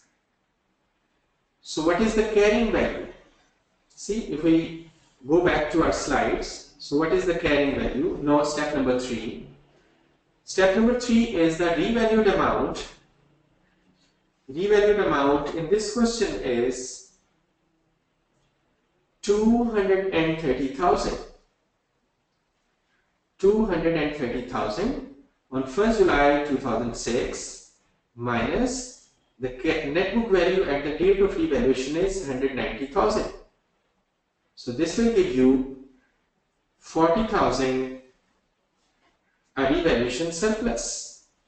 This is step number 3. This will give you surplus of 40,000. So what is the step number 4?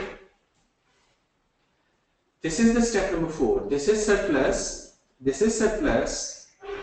and this is the first time. This surplus is appearing first time.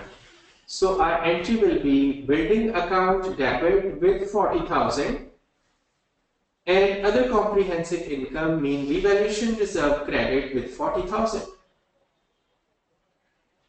So we will pass this entry in our account. So this will give us, so we are passing this entry on 1st July 2006 that from building account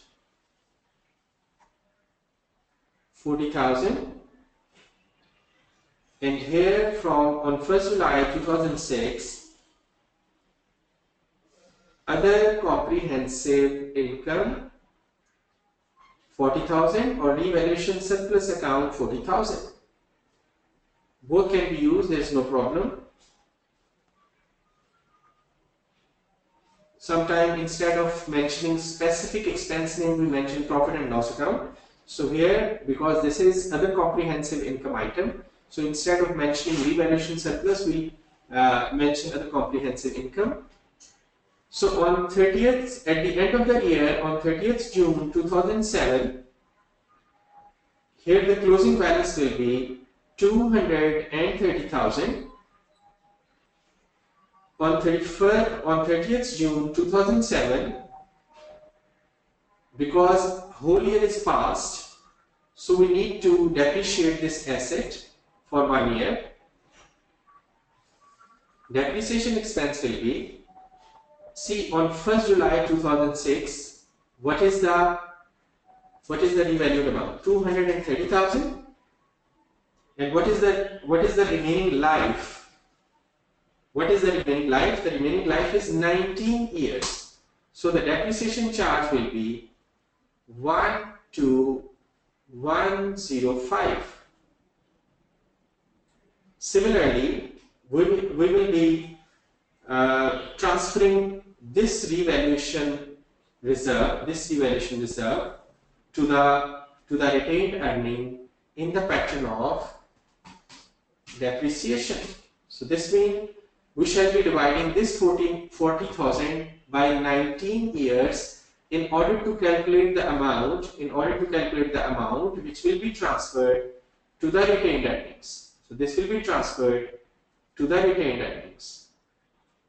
On 30th June 2007, 7. So now we can close these accounts. This is already closed. So this is its opening balance. 1st July 2007. Opening balance is 230,000. And on 30th June 2007, the closing balance is 12105. This will become the opening balance for the next year. So the opening 1st July 2007, the opening balance is 12105, and likewise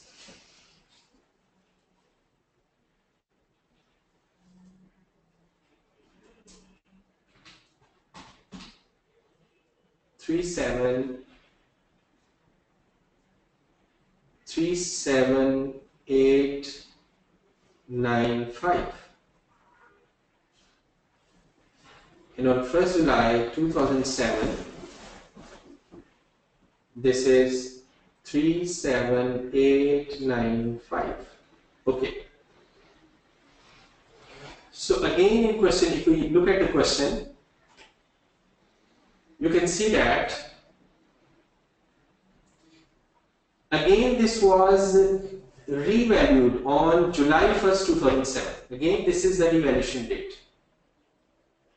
Again, we go back to our steps. See, our step number 1 is determine accumulated depreciation up to the date of revaluation. We have already calculated. This is accumulated depreciation on this asset up to the date of revaluation. So step number 1 is there. Step number 2, transfer accumulated depreciation at the date of revaluation to the fixed asset cost account. This means this 12,000 will be transferred. This 12,000, this 12,105 will be transferred to the building cost account. So this is step number 2. So I am passing here this entry. Accumulated depreciation 12105 on 1st July 2007. 1st July 2007, building account 12105. This is our step number 2. I am not writing here because otherwise it will be confusing for you when you will be receiving these slides. I have mentioned only this first 10,000, but I am very sure that people will be clear what we are discussing. That in step number 2, simply at the date of revaluation, whatever balance is lying in the accumulated depreciation account, that will be transferred to the cost account, fixed asset cost account. Okay. Now step number 3. What is step number 3? Step number 3 is calculate the revaluation surplus or deficit. Here, what is the revalued amount? 170. 170. Okay, I can change the color and write it. I can change the color and write it under the earlier figure. So I can write it here. So this was 12105. This was second. I am writing below this figure 105. So what is the revalued amount? 170. What is the net book value at this date? We can calculate from here. This was cost was 230,000 minus 12105. So this will give us 217,895. So the difference is deficit. Deficit is 47895. This is the deficit, 47895. Okay. So what is the step number 4? Please note this deficit, 47895. What is the step number 4? In step number 4, there are various situations. Is this first time? No, this is not surplus. So this surplus options will not be applicable. These two options relates to the surplus.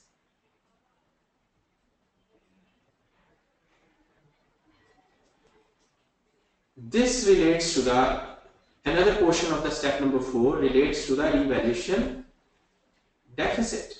So in this situation, we shall apply these steps, because in this slide, slide number 26,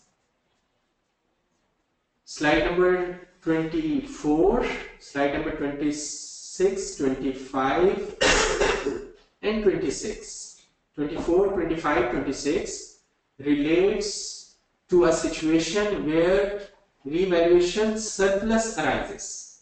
But here in this case, there is a deficit. So slide number 27 will be applicable. Or you can make it like, because this is again a step number 4. This is coming after step number 3. But this step number 4 is for revaluation deficit. Okay. Is this deficit for the first time? No. There is a revaluation previously. So this is not first time. Okay. In case the fixed asset was previously revalued, yes, this was previously revalued, and there could be two situations. One, revalued upward, other is revalued downward. What was the previous situation? It was revalued upward. So this A will be applicable in this situation. This A will be applicable in this situation. So what is this triple B? Triple B is in fact the deficit. It represents the deficit. Building will be credited with this amount 47895. Okay, so what is the total amount lying in the revaluation reserve account? And this is 37895, but our deficit is higher. Our deficit is 47895, but we cannot reduce the revaluation surplus more than the balance available within this account. So this account will be credited with this account will be credited with, what is the balance available in this? 37895. 37895. So the balancing figure is 37895. 10,000 is the balancing figure which will be debited to the profit and loss account. I hope this entry is clear, and we shall try to keep this working as well. Okay, so we can pass these entries over here. So this is the deficit. We will write here on 1st July what happened on 1st July 2007 against revaluation reserve, mean OCI 37895, plus on the same date we debited the profit and loss account and credited the building account. And here on the 1st July 2007 against building cost account 37895, and on 30th June 2008 when we close this year, so this will become 170,000, isn't it?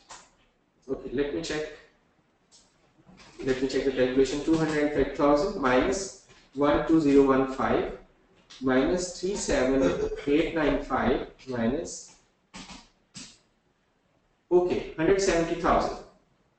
There may be small rounding difference of 90. Okay, this is 170,000. So on 30th June 2008 we shall pass an entry for depreciation expense related to this asset, which was revalued on 1st July 2007. So what was the revalued amount on 1st July 2007? It was 170,000. And what is the remaining life? Remaining life is 18 years. I suppose it should be 18 years because we bought it in 2000, yes, 18 years. So we shall be dividing 170,000 with 18, and the depreciation expense will be 9 tetra 4. So when we will close this account on 30th June 2008, the closing balance will be 9,444. Okay. So I can change the color from here so that there is no closing balance in this account. 2008 closing balance 0. Okay, we can move the page down here.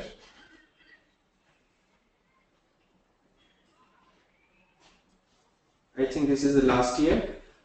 So 1st July 2008, this is the opening balance, 170,000, and on 1st July 2008, the opening balance is 9,444, and on 1st July 2008, no opening balance. Okay. So what next? See in the question. Again, this was revalued on 1st July. On this date, the asset was again revalued to 180. So, okay, we see our steps again. Step number 1, determine the accumulated depreciation up to the date of revaluation. We are revaluing this asset on this 1st July 2008, and accumulated depreciation is already available on this date. Okay, fine. This is step number 1. It is there. And what was the step number 2? What was the step number 2? We will transfer this amount, this accumulated depreciation, to the building account, to the fixed asset cost account. So this will be the accumulated depreciation, 9,444. This was our step number 2. I'm writing here on the third, like 9,444, 9,444. So this is the third situation. This was the first situation. This was the second. This is third. This is first. This is second. No, sorry. This is first. This is second. This is third. So I hope this will help you. If you just memorize this, when we discuss the first revaluation, we pass the entry with this first 10,000 and this 10,000, and thereafter, like this is for second and this is the third. Now we are passing. And the step number 3 is the calculation of the revaluation, surplus or deficit. See, what is the revalued amount? So here I can change my color. Okay, where are colors? Okay, here are the colors. I can change it to like very sharp color, maybe green. Okay. The revalued amount here is 180,000. 180,000 minus what is the net book value? We can go back to the accounts and can see what is the net book value. This is the net book value. See, 170,000 is the revalued amount cost minus 9,444. 160,556 is the net book value at the date of valuation. So this means there is surplus again, 19,444. This is the surplus. Again, this step number 4, which relates to the surplus, will be applicable. What will we do? See, is this first time? No, this is not first time. Second, in case fixed assets were previously revalued. Yes, it was previously revalued. So there could be two cases, revalued upward or revalued downward. Now question arises, both happened, revalued upward as well as revalued downward. So which one will be applicable? Always remember, you need to see the revaluation immediately before the current revaluation. So immediately before the current revaluation, there was a deficit. There was a revalued downward. The asset was revalued downward. So this will be the situation. So it is discussed in this B situation. See, you will pass this entry. What is AAA? This is your surplus. This means 19,444. Now what is this D? What is this D? This is the carrying amount under cost model. This is the carrying amount under cost model. What does it mean? If this asset was being held under cost model, what would be the net book value at this date, 1st July 2008? How many years? From acquisition, 3 years. 3 years. So if we have applied the cost model on the initial cost of 200,000 divided by 20 multiply into 3, so accumulated depreciation after 3 years would have been 30,000, and the net book value of this asset would be 170,000. 170. So this will be the carrying amount under cost model. I hope I have calculated it correctly. See, this was bought on 1st July, then 6 first year, 7 second year, 8 third year, and this is happening on 1st July 2008. Okay, so this was 170,000. Then actual carrying amount. What is the actual carrying amount? We have just calculated. Actual carrying amount at this point in time is the difference between okay, let me use this. Okay. Actual carrying amount is the difference between 170 minus 9,444. This is 160,556.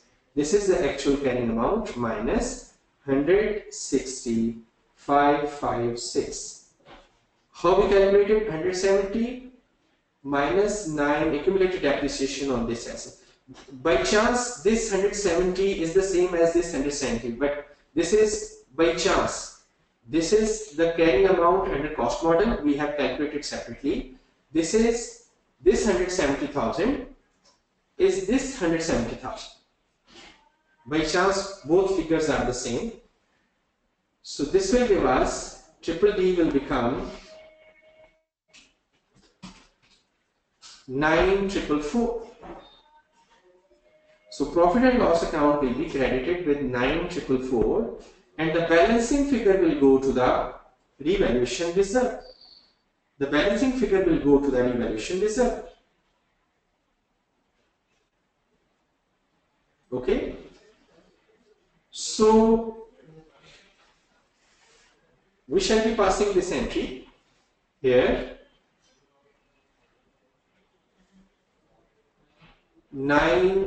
here it will come 10,000 from grading, and from here 1st July 2008 OCI. So this will give us 10,000,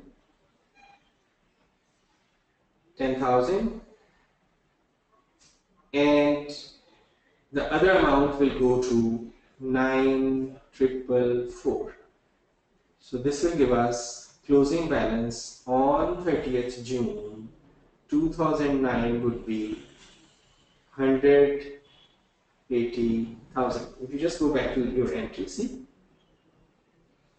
fixed asset is being debited with 19,444, and this is the breakup. So that's why we debited fixed asset cost account with these two figures. Okay, and revaluation surplus is only being credited with 10,000. So on 30th June 2009, after year 1, so what is the life of this asset, remaining life of this asset? 17 years. So 17 years, 180,000 divided by 17 years. So this will give us 10,000 depreciation expense 10,588. So this will become the closing balance of this year, 10,588, and we shall be transferring revaluation reserve to the retained earning in the same pattern as we calculate the depreciation of this asset. This means this 10,000 will be transferred to the retained earning over the period of 17 years. This will give us 588. So on 30th June, this will be the closing balance minus 10,000. So this will give us 9412. So this is the whole concept. Though we have not covered 100%, but significantly we have covered. I have illustrated all these steps, which are spread over 5-6 slides through the help of this illustration. So I expect you might have a few questions at this point in time. So if you have any question, we can answer it for next 5 minutes. 5 minutes. There were 30 questions. Okay, fine, no problem. Be very quick. So, brief answers, please. Okay. Alright. Need for how to call. Power plant with equipment of different useful life can be classified as a complex permanent asset. Yes. So Shahid is seen and asking if the asset is having useful life of 10 years and after using of 5 years there is need for replacing it. One of the, I think this was asked before. Yes. Can we classify the entire power plant in one asset? This was asked before as well. Muhammad Arif Chavez is asking from my previous question, and I don't know which was this previous question. There is a formula for calculating percentage for reduced balance depreciation percentage, but I don't remember now. He wants to know. Yes, right. Can you repeat that question? This is Mr. His name is Muhammad Arif. Yes, Chavez. Arif. What he said? He says there is a formula for calculating percentage for reducing. Yes, there is a formula. Yes, there is a formula. And he wants to know it. There is a formula. See, right now I cannot recall that formula because that formula is also subjective. You need to make certain decision in order to put. Okay, I can give you the formula. Just hold it. By the time you can continue asking more questions. Okay, Mohammed Fakhri is asking if the management has decided to use the new component value as an indicator of the components which. Sorry, I think I'll have to focus on answering first question. I thought I might be able to do that, but I realized quickly that it is not possible. Okay, I have the formula.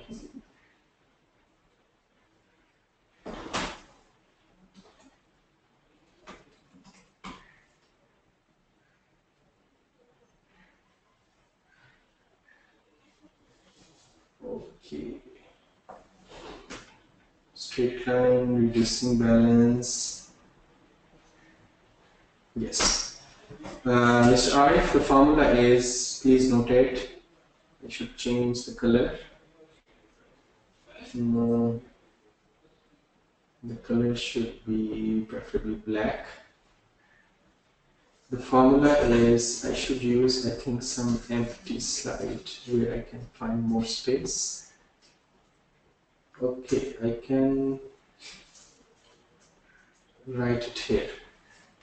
The formula is X is equal to, this is the formula if other people wants to know, formula for the calculation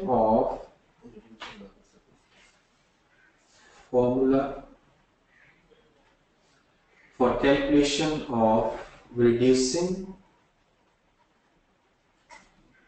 balance percentage. And the formula is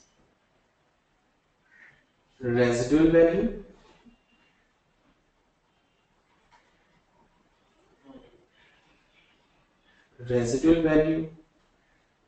divided by cost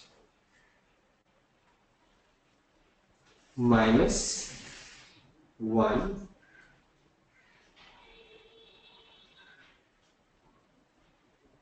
N.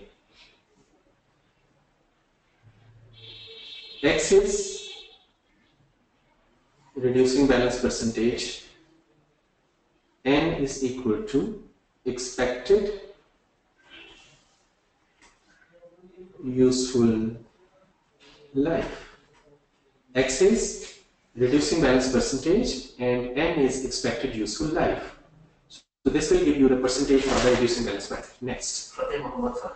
Yes. So if the management has decided to use a new component value as an indicator for the components which were not separated, is this acceptable method? Yes. Okay. Mohammed is asking if an asset's life is 2 years and it is revalued after 1 year, how to treat this revaluation? The same way we did this. See, the life of the asset in our illustration was 20 years and it was revalued after 1 year.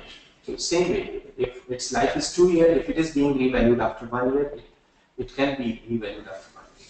Usman Mohammed and Ashraf Mohammed asking, can the lease asset be revalued the same way?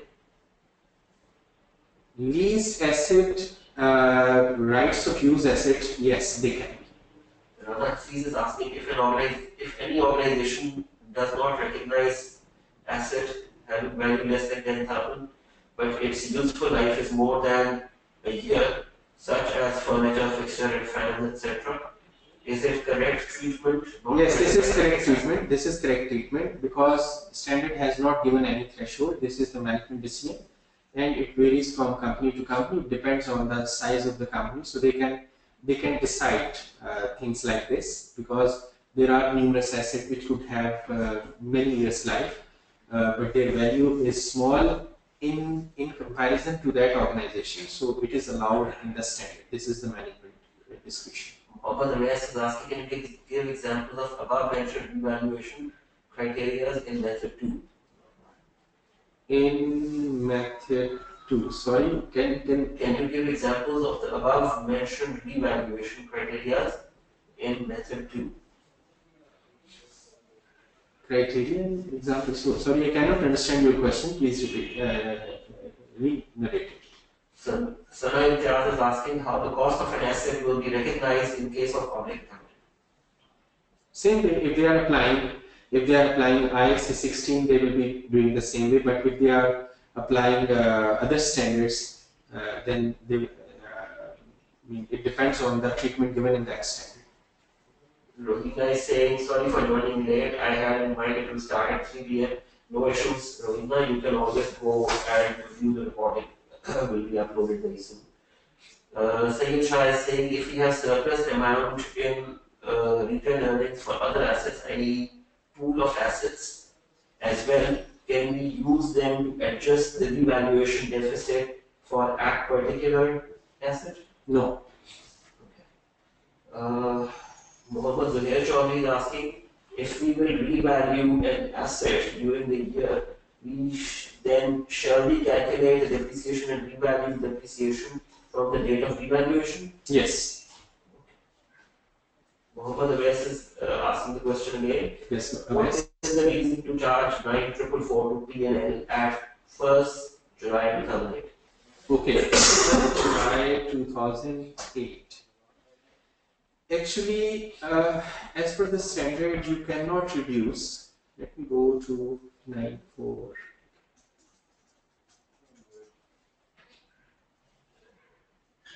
It should be here, I think. I suppose. Yes. See, when your asset is being revalued upward, and previously there was a deficit, as a result of that deficit, depreciation charge was reduced because the value of the asset was reduced. So as a result, the depreciation charge was reduced. So after revaluation upward, so this is a sort of correction in the profit and loss account. This is one reason. Second is, this is required by the standard that that the amount which will be transferred to the revaluation surplus should not be more than which will take the asset, which will take the asset beyond its beyond the value of under cost model. So this is required by the standard, in fact. Okay, next question is from Tawseef and Raja. It says, where's revaluation surplus account is presented in the statement of financial position? In the statement of financial position, under equity and reserves. Maria Iqbal is asking, can you please explain other comprehensive income of 37895 in 1st July, on 1st July 2007? In 1st July 2007. Okay. 1st July 2007. Maria, I hope 47895 is clear. Maria, can you answer with yes? 47895 is clear. Okay? Yes. Okay. See, this is the total deficit. Now we will have to allocate this deficit between these two accounts. If the whole deficit is absorbed by this revaluation surplus, this represents the revaluation surplus, then fine. But if we look at the account, the balance within this account on 1st July 2007, see, on 1st July 2007 is 37895. So we cannot reduce this revaluation surplus beyond this figure. So that's why we debited other comprehensive income, or sorry, I have mentioned, okay. So we have debited other comprehensive income with this amount, 37895. So this will make revaluation reserve 0. The remaining balance will go to the profit and loss account. So this 3789 is the total reserve. Had it been a higher figure, maybe say, if in the revaluation reserve it is 50,000, so then the whole 47895 will be debited to the other comprehensive income, to the revaluation reserve. Nothing will go to the profit and loss account. Maria, I hope it should be clear. Right. Next question is Musa Amiriyati, saying, what is the difference between reducing method and average method? Reducing method and average method, we have not discussed the average method, but there are different methods.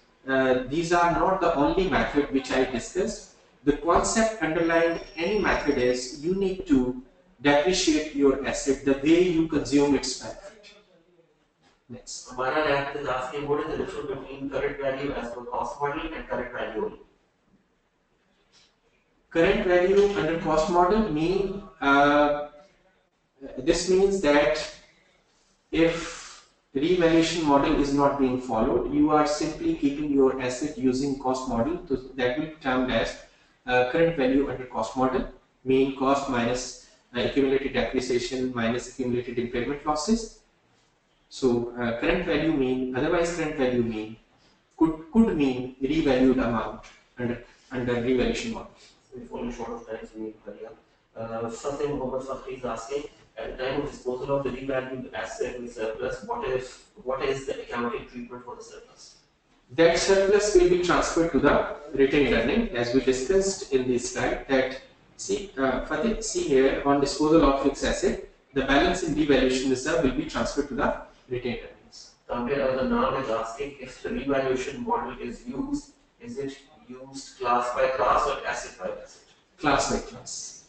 Okay. Jahan Ahmed is asking, sir, the session is going very well. Could you please also include componentization of fixed assets? So can you repeat his question? That question? She said, could you please also include componentization of fixed assets?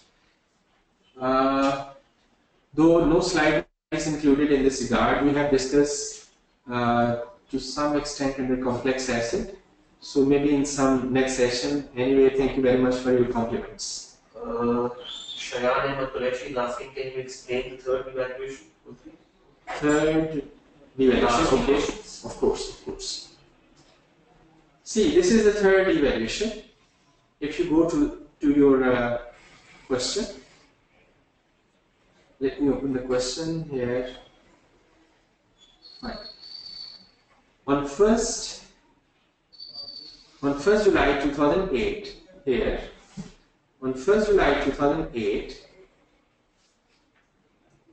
the asset was revalued to, So what we did, first step was already there, because at this date of revaluation, accumulated depreciation was there. What we did, we transferred this accumulated depreciation to this building account. And the net of these two figures, 170,000 and the 9,444, will give us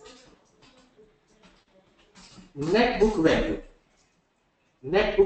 of this asset, 160,556. This is a net of, these two figures, this figure and this figure. This is the net of this figure. Okay. So what was the carrying amount? What would be the carrying amount of this asset under cost model? On 1st July 2008, the life of the asset, remaining life of the asset is 17 years. This means from the date of purchase, 3 years depreciation will be charged under cost model, and the cost was 200,000 divided by 20. 10,000 was the depreciation charge per year for 3 years. This will become 30,000, and when we reduce the cost with this accumulated depreciation, this will give us 170,000 carrying amount under the cost model. See, we come back here. Okay, it is here. See, this 170,000, as I have shown you the calculation of the carrying amount under cost model, and this is the actual carrying amount, 160,556. So this will give us the amount which should be credited to the profit and loss account. These steps are prepared as per the guideline of the standard, just to make it easy for you people. If you just remember these steps, so this will be automatically an application of the guideline of the IAS 16. I hope it should be clear. If he has any specific question or he wants clarification about any specific figure, I can explain it. Please. Mohammed is asking, if part of an asset is replaced with new one, then asset shall be revalued or not. For example, 20 GB hard drive of a laptop is replaced with 40 GB hard disk. No, these are not significant assets. Insignificant assets cannot be treat it as a replaced asset. Anyway, if they are significant, the new value, the cost of that asset at which you bought that asset, that will be used. Rina Mary is asking, how can you show in summary the year-by-year profit and loss and stable financial position balance? Of this last illustration? I'm saying yes. Can you say yes? Okay. Rina, can you please clarify? You want that year by year, what will be the profit and loss account charged in this? See, I think, how can you show in summary of the year-by-year profit and loss and statement of financial position balances? Statement of financial. Okay, I'll try to show it. See, this is profit and loss. This is profit and loss.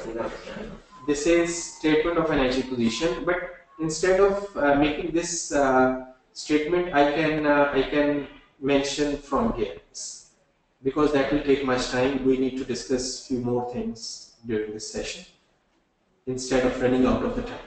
So this will go to the profit and loss account. All depreciation will go to the profit and loss account. This will go to the profit and loss account. These will go to the profit and loss account. Profit and loss. Profit and loss. Fine. And okay, I moved. I think. Okay. The net of these two figures is a statement of financial position item. The net of these two figures, and likewise the net of these two figures, is a statement of financial position item. Of course, this will affect their respective class. This is the statement of financial position item. This is again statement of financial position item. This statement of financial position item. So nothing is here, but these are the statement of.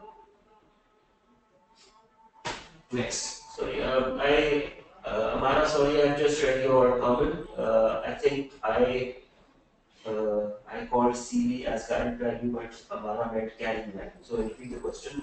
What is the difference between carrying value as per cost model and carrying value only? Yes. Okay. This is the carrying value. 170,000 minus this 9,444. This is the actual carrying amount. Amara, is it clear? This is the actual carrying amount. Can you reply with no or yes? Okay. Next. Next is Denzel Vento is asking questions related to the initial value of the asset when capitalizing the asset. Will the additional charges or extended warranty be included in the cost of asset? Extended charges for warranties. Extended warranty charges. Extended warranty charges.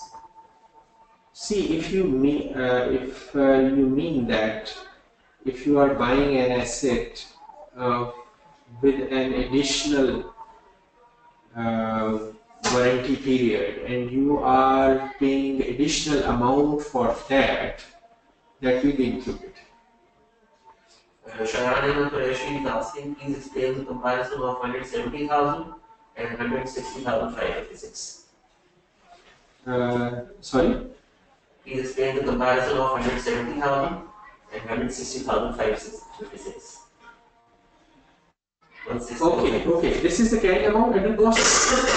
See, you bought this asset for 200,000.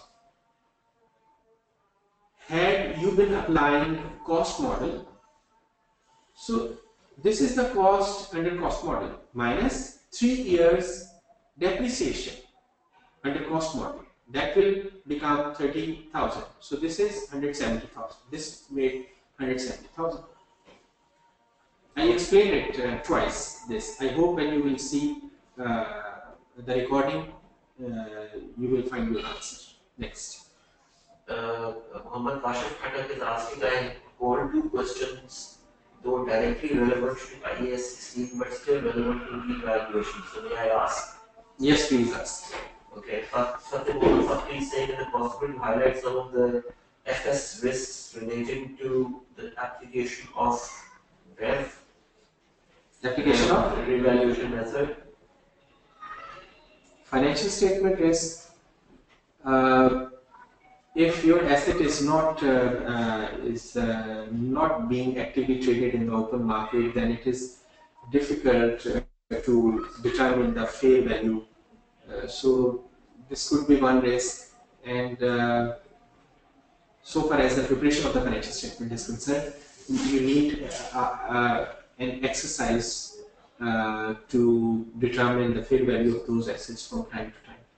Okay, that started. Last comment from Rashid Hanif is saying there's no audio. Can everybody else very quickly tell me if they're getting the audio? We don't seem to have any problem from our end. Can you please type yes or no?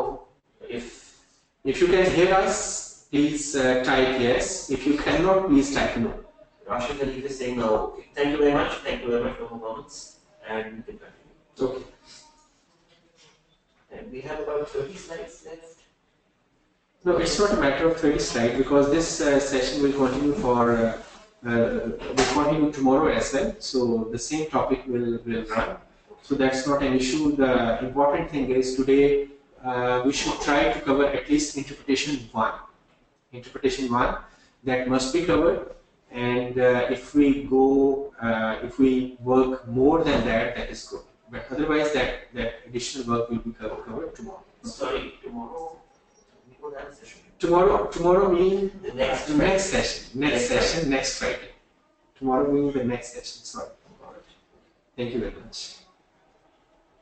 Because yesterday I was thinking about tomorrow, so tomorrow is in my mind that something will happen tomorrow. Okay, this was illustration number 6. Now we come to the interpretation. Decommissioning or dismantling cost revaluation model, but we will be discussing as well as cost model. Though it is not mentioned here, we will be discussing this concept for both models. This decommissioning cost or dismantling cost, if we look at our previous illustration, we can see that in illustration number 1, yes, in this illustration, we added this, we added this. This is the compulsory cost 15,000 to dismantle the plant and 3,000 to restore, meaning in total 18,000. This was the decommissioning or dismantling cost.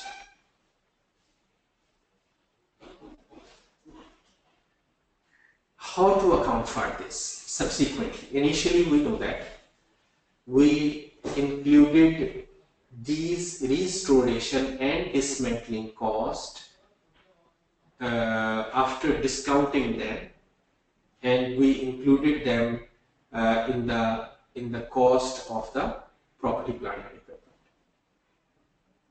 How to account for subsequently? See, changes in the measurement of an existing decommissioning or restoration cost and similar liability that result from changes in estimated timing or amount of the outflow of resources,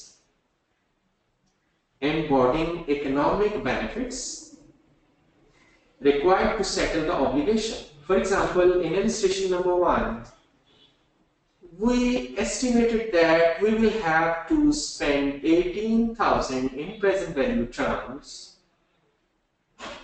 to settle this liability. But maybe after 4 years, when new information emerges or new methodology or technology changes, and as a result, we find that no, this cost will be maybe like 25,000, or maybe we say no, we will have to spend only 10,000. So I read it again. Changes in the estimated timing or amount. I discuss about timing. Instead of 18,000, you said, okay, now we will have to pay 10,000 or 25,000, higher or lower. Or estimated timing. No, not after 10 years. We'll have to pay it after 12 years, or not. Could be after 8 years. There is a change in the timings. Or a change in discount rate. Because on initial recognition, we applied a discount rate in order to calculate the present value of these restoration and dismantling costs for the purpose of incorporation in the cost of the property, plant and equipment, but there could be change in this discount rate. So we are going to discuss how to account for these changes. Remember right from the start that the treatment will be same whether changes are in the estimated timing or amount of the outflow of resources embodying economic benefits required to settle the obligation, or a change in the discount rate. See, first we discuss the cost model.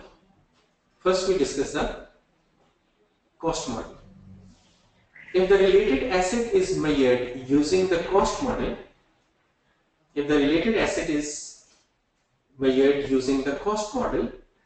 we remember under IAS 16 there are two types of models, cost model or revaluation model. First, we are discussing cost model.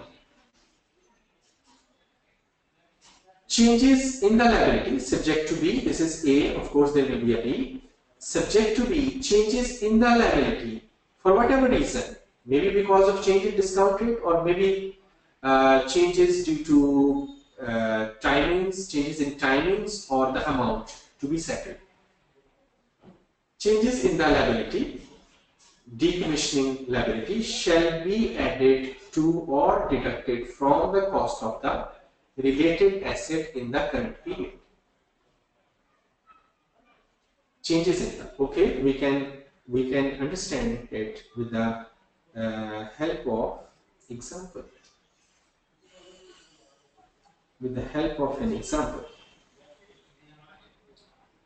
So here is an example. See, an entity has a nuclear power plant and a related decommissioning liability. The nuclear power plant started operating on 1st January 2000. The plant has a useful life of 40 years. Its initial cost was 120,000. This included present value of an amount for decommissioning cost of 10,000. The risk-adjusted rate of discount is 5%. The entity's financial year ends on 31st December. On 31st December 2009, the discount rate has not changed. However, the entity estimates that as a result of technological advances, the net present value of the decommissioning liability has decreased by 8,000. The entity uses cost model under IAS 16. Pass the journal entry to record the transaction for the year ended 31st December 2009. See, though we can go in a very complex calculation, but just to make you understand and just to answer this requirement, see what is happening. The decommissioning liability, they have calculated it for you, is being reduced by 8,000. So if we come back to our slide, what it says, liabilities shall be added or deducted. See, decommissioning, provision for, so what should be the entry? Provision for, this is our liability. Provision, because this is reducing, so we shall debit it. Provision for restoration, and decommissioning. This is our liability. So it is being reduced by 88,000. What will be the second effect? Second effect will go to the cost of the related asset. Credit fixed asset cost account 8,000.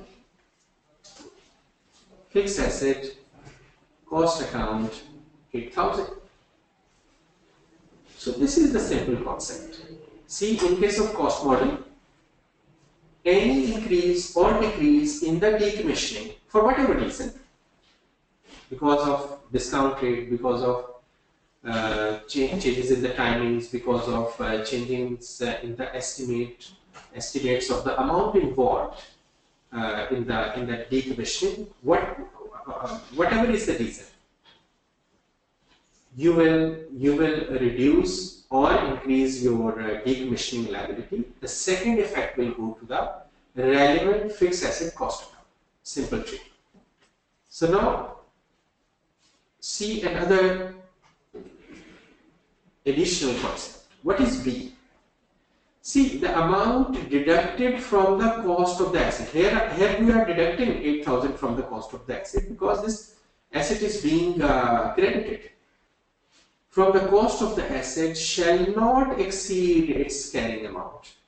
See, if the carrying amount of this asset is like 90,000, so maximum we can credit this asset by 90,000. And what about the additional? If a decrease in liability exceeds the carrying amount of the asset, the excess shall be recognized immediately in profit and loss account. This means when there is a decrease in the liability, of course, this will have the effect of reducing the carrying amount of the asset. But you cannot make the carrying amount of the asset a negative figure. Maximum you can reduce it to 0 if the reduction in liability is more than the carrying amount of the related asset. That additional amount will be recognized in profit and loss. We can take the question because I have just covered the cost model related to illustration 1. Do we have any question? If you have any question, please be ready for that. We need a break for a few minutes for Asr prayer. So we are taking a break of Asr prayer for 6-7 minutes. By the time, if it is already Asr prayer in any of the members' country, they can say their Asr prayer. Rest of the members can write their questions related to the this cost model. Please try to ask only question related to this interpretation. I muted it. I think the good thing about attending this session from Sydney is that I am 6 hours ahead of Pakistan timing to attend a very soon to school. I hope you all doing good. What's that? Sir, he is Australia. If you're doing good, pay जाए मुड़ा करें. वो relax.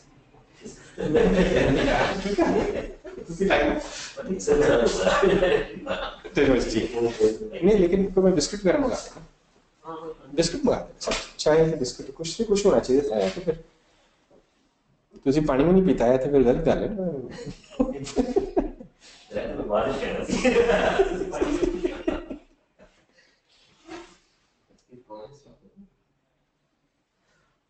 थोड़ा सा खाली है sir लोग का सर आ जाए ना दोबारा बात करती होता है कि ब्रेक में चलो 5 मिनट बाद okay we can have questions.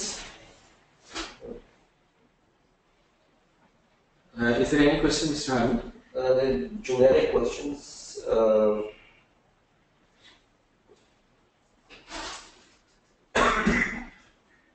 Samir Al-Manam is saying next session will cover new issues. Yeah, yes. Bilal Mustafa is saying the good thing about attending the session from Sydney is that I am 6 hours ahead of Pakistan and timings prepared are based in Kufa. Thank you very much, Bilal. Sati Muhammad saying how to find the relevant discount rate and how to ensure that the company is not biased in this regard. Discount rate, this is normally market based, and this is not in fact company specific, so subjective element will be minimized to greater extent. Ikramullah Jan is asking, we have purchased vehicles for our office, and in addition to that we have paid registration fee for the vehicles. The registration fee shall be capitalized or expensed out. Normally it is capitalized. Okay, Muhammad Awais is asking how many CVDs can be claimed for this session. Maximum of 4 CVD units. Muhammad Mansoor Khan is saying please send the solution of IFRIC 1 illustration, of course after the session we will.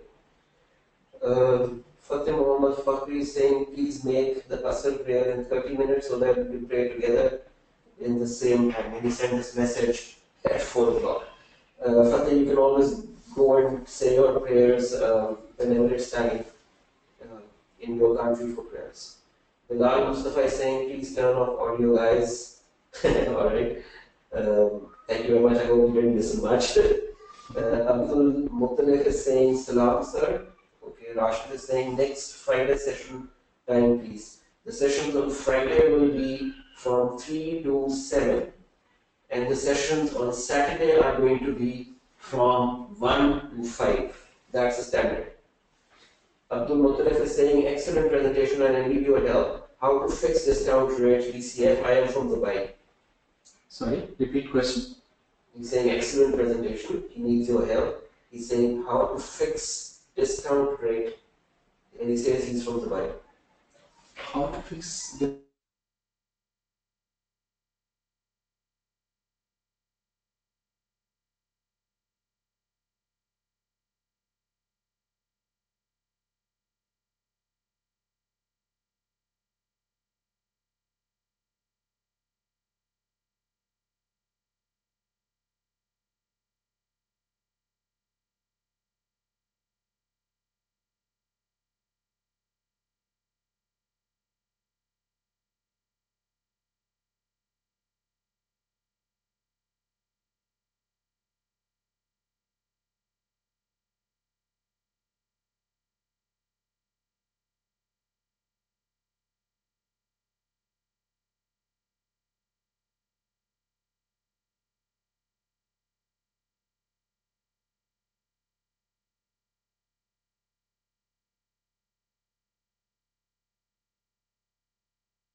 Can you hear us now, please?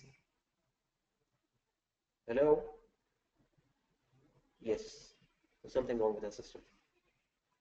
Yes. Okay, so we can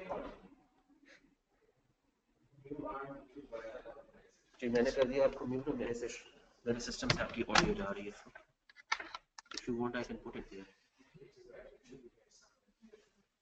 So that let me not speak louder. Okay, if the adjustment results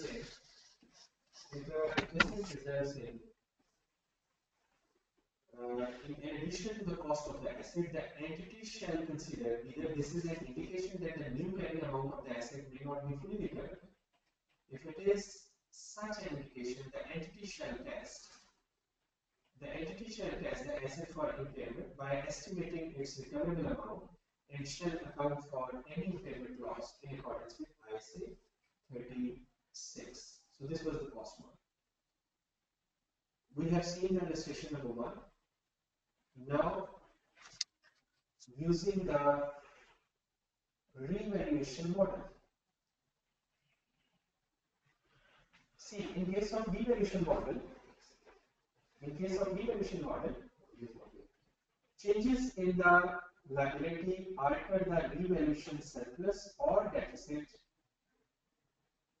previously recognized on that asset. Can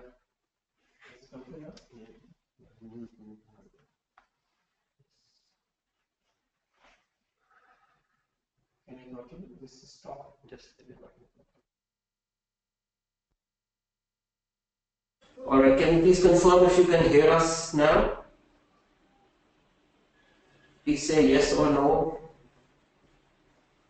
Can you hear us? Yes, now we're fine. And is it loud enough? Alright, there you go. Good. Changes in the liability alter the revaluation surplus or deficit previously recognized on that asset, so that a decrease in the liability subject to be recognized in other comprehensive income, mean revaluation surplus, and increase the revaluation surplus within the equity, except that it shall be recognized in profit or loss to the extent that it reverses a revaluation deficit on the asset that was previously recognized in profit or loss. So this is number 1. Number 2, an increase in the liability shall be recognized in profit or loss except that it shall be recognized in other comprehensive income and reduce the revaluation surplus within equity to the extent of any credit balance existing in the revaluation reserve, revaluation surplus in respect of that asset. And the B is, in the event that a decrease in the liability exceeds the carrying amount that could have been recognized had the asset been carried under the cost model, the excess shall be recognized immediately in profit or loss. So this is the more or less same treatment as when you treat revaluation surplus or deficit. Anyway, we will understand it with the help of 2 illustrations, because it seems a little complex, though it is very simple, but after reading 2 slides it obviously becomes complex. But anyway, this is very simple. You can see it from the coming illustrations. Illustration number 2. In illustration number 2, an entity has a nuclear power plant and a related decommissioning liability. The nuclear power plant started operating on 1st January 2000. The plant has a useful life of 40 years. Its initial cost was 120,000. This included present value of an amount for decommissioning cost of 10,000. The risk adjusted rate of discount is 5%. The entity's financial year ends on 31st December. Assume that a market-based discounted cash flow valuation of 115 is obtained at 31st December 2002. It includes and allows for 11,600 for the decommissioning cost, which represents no change to the original estimate. After the unwinding of 3 years discount, the entity adopts revaluation model in IAS 16. Required. Pass the journal entry to record the transactions for the year ended 31st December 2002. C. At 31st December 2002,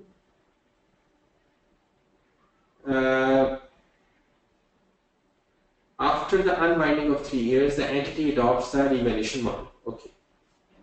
What will be the entries?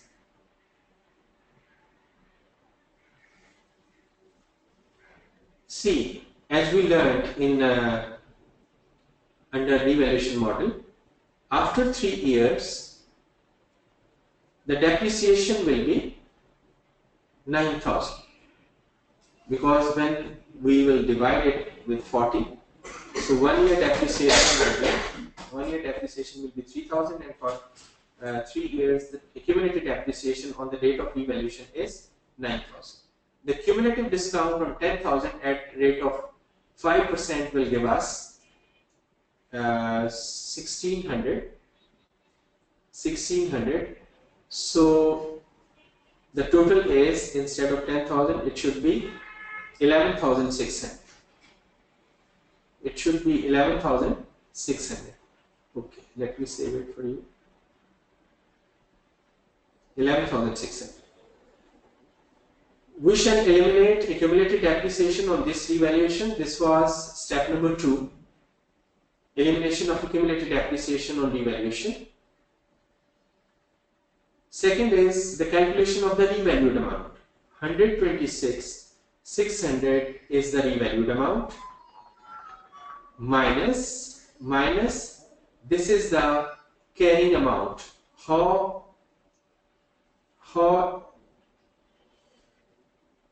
it was calculated? See, 120,000 minus 9,000. So this will give us this amount. So this is our revaluation surplus. This is our revalued amount. Now the question is, it is not given in the question how we have calculated. It is given in the question, but let me explain you. Remember, whenever question says that discounted cash flows valuation is 115.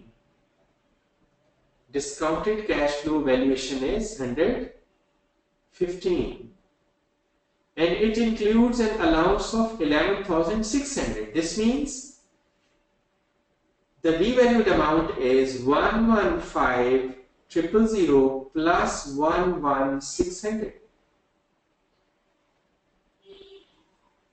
So this will give us 126,600. 126,600. So this is the revalued amount. So what was the revaluation surplus? 15,600 was the revaluation surplus. So this was the requirement number 1. Now go to the requirement number 2. At 31st December, after 1 year of this revaluation, the discount rate has not changed. However, an entity estimates that as a result of technological advances, the present value of the decommissioning liability has decreased by 5,000. Present value of the decommissioning liability has decreased by 5,000. If we go back to our slides, we can see that what is the treatment for this? See, it is written here, a decrease in liability shall be recognized in the revaluation surplus, okay, except that it shall be recognized in the profit and loss account to the extent that it reverses a revaluation deficit. We know that previously there was a revaluation surplus. So debit will be the decommissioning liability. Debit will be the decommissioning liability. What is the debit? The debit is, here in this case I suppose 5,000. And there was no previously deficit, so other comprehensive income or revaluation surplus will be credited with the same amount, 5,000. So this will be the entry: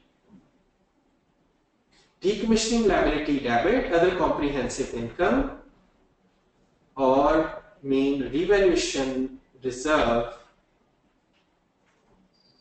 which exists because of a revaluation surplus in the previous year, in the last year. So this will be the entry for accounting this decrease in the decommissioning liability. Then we can discuss a more comprehensive example. A more comprehensive example is here. Before going to that, just note two additional things. One is adjusted depreciable amount of the asset is depreciated over its useful life. Therefore, once the related asset has reached the end of its useful life, all subsequent changes in the liability shall be recognized in profit or loss as they occur. This applies under both cost model and revaluation model. Specifically, cost model will affect directly the cost of the asset. But if that asset is no longer there, that asset is fully depreciated, but decommissioning liability is still there because useful life for the company of the asset was lower than the date when that decommissioning liability will be settled. So during that period, if there is any change in the decommissioning liability or restoration cost, that will be charged to the profit and loss account, and this is true for both methods. The periodic unwinding of the discount shall be recognized in profit or loss as a finance cost as it occurs. Remember, capitalization under IAS 23 is not permitted. If you think that we are using that asset for the purpose of construction of another asset, so that of course that depreciation will become the part of the asset being constructed. But if there is any restoration or decommissioning cost related to that asset, and of course we are unwinding that liability, but that unwinding will not be capitalized under IAS 23. So this is a comprehensive question. So it may take 10-15 minutes. Thereafter we can take questions on this interpretation 1. See, Waste Management Limited has installed a plant in 2015 for generation of electricity from garbage collected by the SWIC agencies. WM Limited had signed an agreement with the government for allotment of a plot of land free of cost for 10 years. However, WML has agreed to restore the site at the end of the agreement. Other relevant information is as under. Initial cost of the plant was 80 million. It is estimated that the site restoration cost would amount to 10 million. It is the policy of the company to measure its plant and machinery using the revaluation model. So this question should be in front of you. We can discuss its accounting treatment one by one, year by year. So that will help in the explanation of many points given in this interpretation. Okay.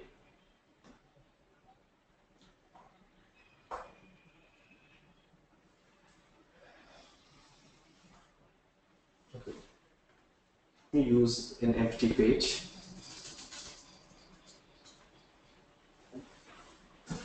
See, this asset will be recognized. This asset will be initially recognized, initial measurement, initial measurement,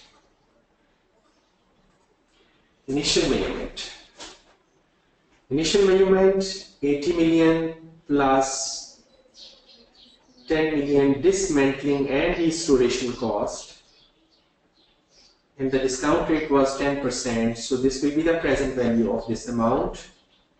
So this will give us okay, let me calculate this. 1.1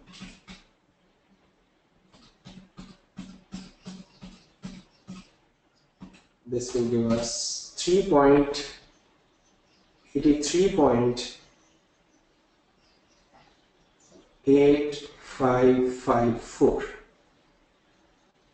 So this is 3.8554.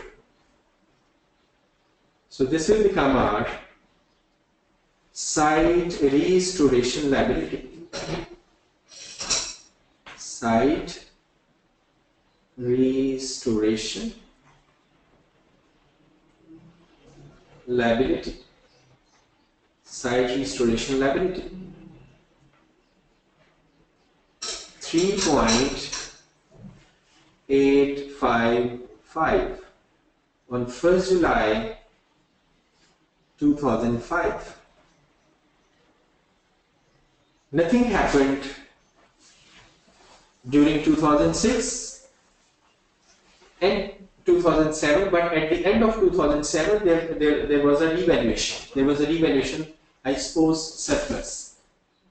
But what you will be doing during these 2 years, you will be unwinding, like on 31st March 2006, you after 1 year, you will be unwinding this site restoration liability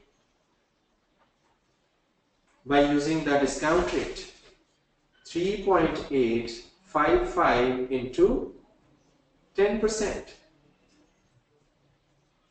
So this will give us 0.386.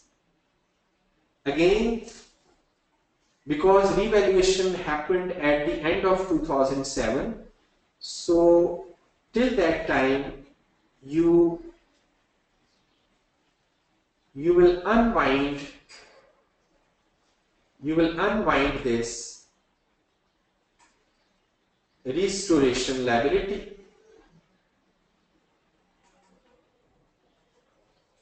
Which is 0.424. How we have calculated? At the end of 2006, this was the sum of these two figures was the site restoration liability. And you applied 10% on the sum of these two, so this gives you 0.424.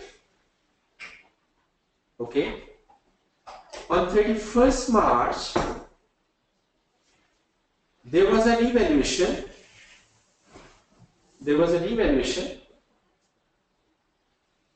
In the asset.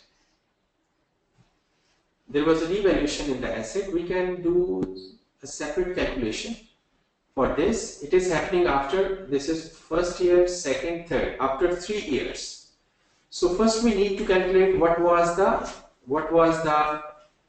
net book value at that date and what was the depreciation. This is the amount at which this was recognized initially. And what is the life of this asset? The life of this asset is 10 years. So per year depreciation is 8.3855. This was the depreciation per year. It's life standards, yes. This was the depreciation. So when we multiply 8.3855 into 3, so this gives us 25.1565. So this was the accumulated depreciation. On this date, accumulated depreciation stood at 25.1565 and its cost was 83.8554. So the net book value at this date will be 83.8554. So this give us, I think I have calculated what was the depreciation. Depreciation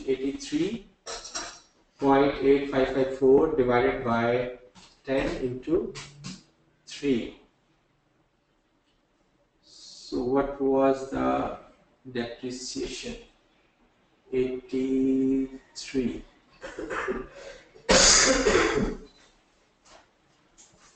minus 83.8554, 56. They bought this asset on 1st April. 2006 was first year, 2000 second year. It is not the depreciation when it is being revalued. Only 2 years were passed. So accumulated depreciation will be for 2 years. 8.3855 into 2 instead of 3 years. So 116,771. So the net book value will be 83.8554. This will be 67.0844. What is the revalued amount? Revalued amount 70. So the difference is revaluation surplus. Revaluation surplus 2.916. This is the surplus. On which date? This date. Revaluation surplus. So we can make another column for revaluation surplus. So this is 2.916. Thereafter, during 2008 and 2009, nothing happened. So except at the end of 2009, there is again some change. So on 31st March 2008,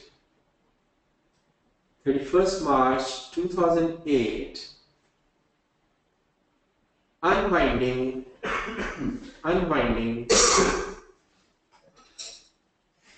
if you just total it here so that you could have a figure for further calculation. 3855.386 plus 0.424. So this is 4.665. So unwinding for another year is 4.665 into 10%. So this gives us 0.467. And on the same date, transfer of revaluation reserve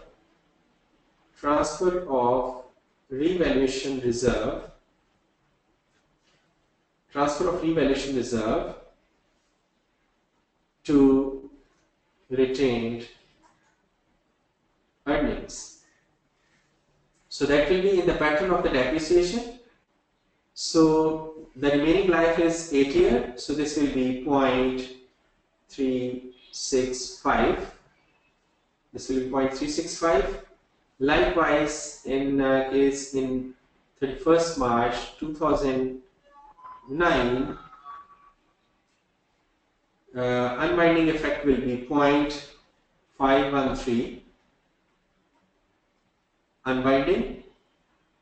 Unwinding effect and revaluation transfer effect will be 0.365.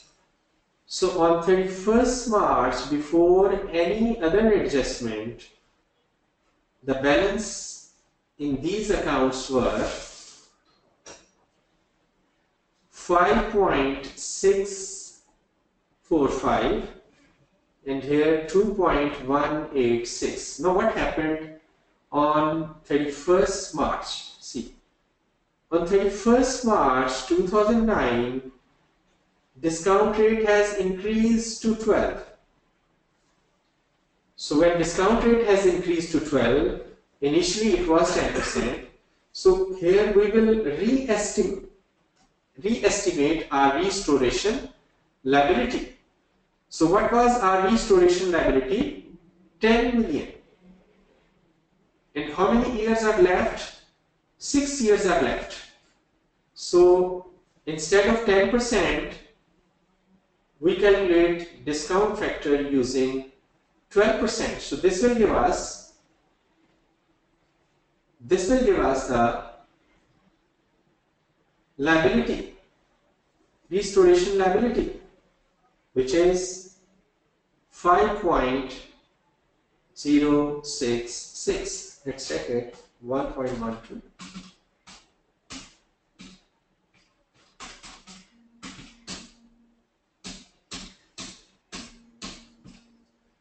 This will give us 5.066. So this means this liability has reduced to this. So what is the difference between these two? 5.645 and this is, the difference is 0.579. The difference is 0.579. So this difference will be, this reduction in the liability will be treated like, this is the reduction here, 579, and this will affect the revaluation reserve, 0.579. So after this adjustment, your liability will become 5.066, and this will become 2.765 on 31st December 2009. So we have reached up to this point. Thereafter, on 31st March, mean after 2 years again, estimate of the site restoration cost was revised to 14. See, if we go back for 2009, see, this was 12%. So this affects your restoration and dismantling liability. So any change in this liability will be transferred to the revaluation reserve. Now after 2 years, okay, so let's use another page. We have opening balances. We can mention here our opening balances are 5. This is for liability, decommissioning liability. Decommissioning liability, and this is revaluation reserve. 31st March 2009, this was after adjustment of, this was this amount, 2.765. Okay, let's go further.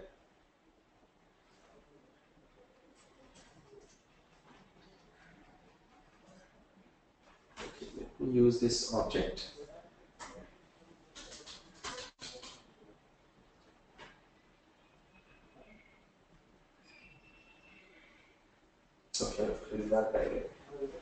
Okay, just let me, I'm about to finish this.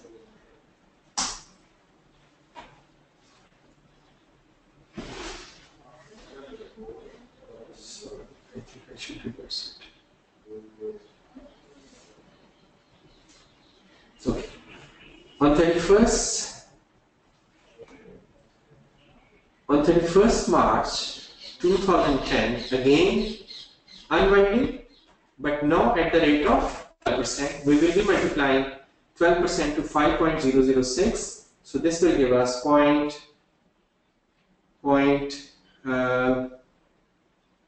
31st March, this will reach to 5 this, and when we multiply with 12%, so this will give us 608, and likewise this will be transferred to the retained earnings,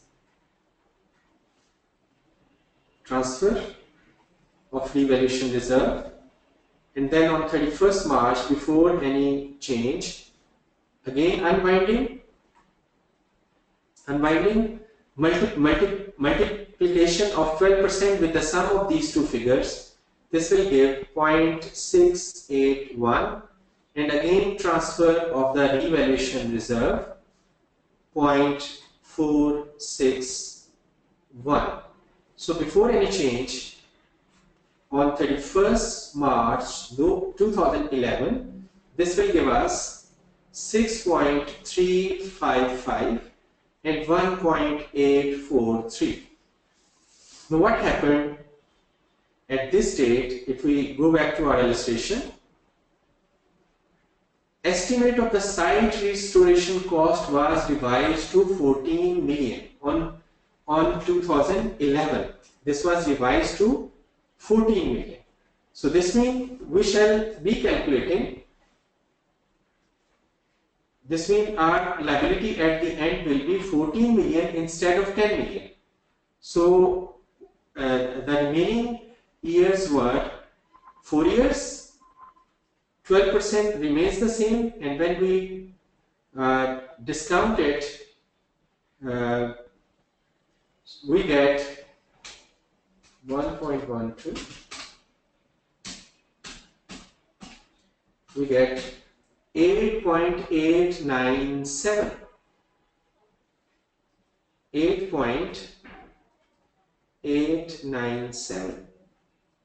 See, this decommissioning liability has increased to 8.897. This decommissioning liability has increased to. So what is the difference between these two figures? 6.355. So it is increased. Our liability is increased by 2.5422. So where it will go? It will go to the revaluation reserve. But in revaluation reserve we have a lower figure. So no problem. We will be reducing this amount, and the remaining amount will go to the profit and loss account. The remaining amount will go to the profit and loss account. So these are the total steps for the treatment under revaluation model. If an asset is being accounted for under revaluation model, how changes in the restoration liability will affect revaluation surplus, and where the second effect will go. So this is included here. I just calculated in front of you just to give you the idea, so that when you go through the recording, so that you could compare step by step how these figures are reached. And then these are the presentation in the financials. These are the double entries, and these are the calculations related to the site restoration liability and revaluation surplus. We have any? If we have any question, please feel free to ask. Can we do the feedback first? Okay, we can do the feedback first. So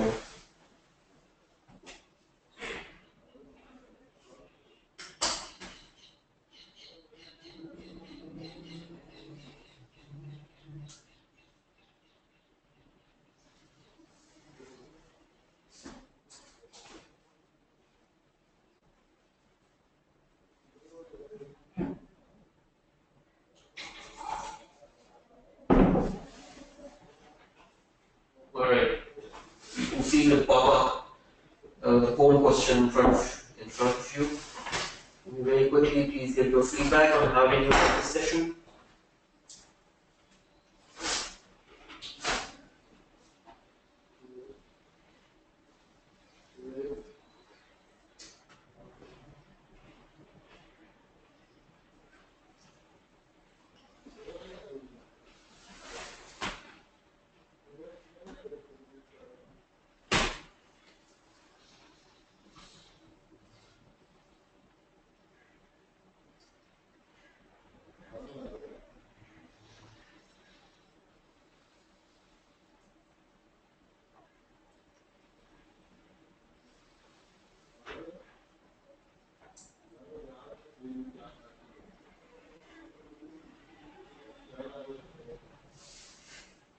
Okay, I think everybody would have voted. We'll share the results. 33% thought this was excellent, 51% thought it was very useful, 15% thought it was good, 2% were indifferent, and there was 0 who were saying it's below average. Thank you very much for your feedback. We're now going to move on to your country of residence so that we know where you're attending the session from. So, will you take 1 minute to answer this one? One slide left. Sorry? One slide.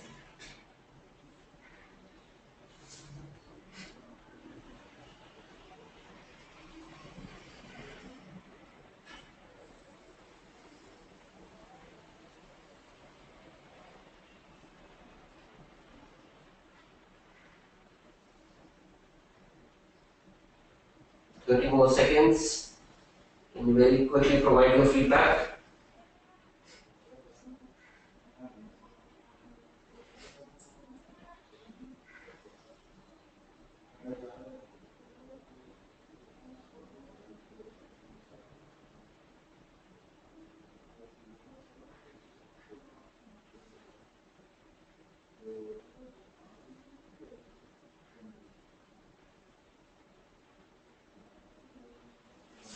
Alright, that's it. Share the results with you. 1% from Bangladesh, 40% from Middle East, 55% Pakistan, and 4% from other countries. Thank you very much. Now, if you have any questions, please very quickly type them in. But Mr. Umar was saying there is one slide left he's going to share with you. Very simple, derecognition. The asset should be derecognized when disposed of. No future economic benefits is available from its use or disposal. So then you should derecognize your asset. The loss or gain should be included in the profit or loss account when the item is derecognized. However, I say 17 provides different treatment for asset and release, and the date of disposal is measured in accordance with the IFRS 15. It shall not be included in the gain or loss shall not be included in the revenue, we all know. The disposal proceeds are of an item of property, plant and equipment is recognized at its fair value. If the disposal proceeds have been deferred beyond reasonable time, the difference between the cash price equivalent and the disposal proceeds will be recognized over the period. So, please ask if you have any question, please feel free to ask. There are a few questions from before we can quickly ask them. Okay.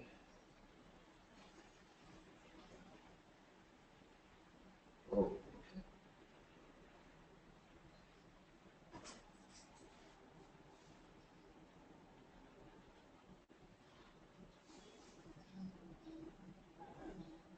Alright. Ronald is saying, I have some specific questions on IFRC 1. Can you please provide email address? Okay. If that is email address? Yes, my email address is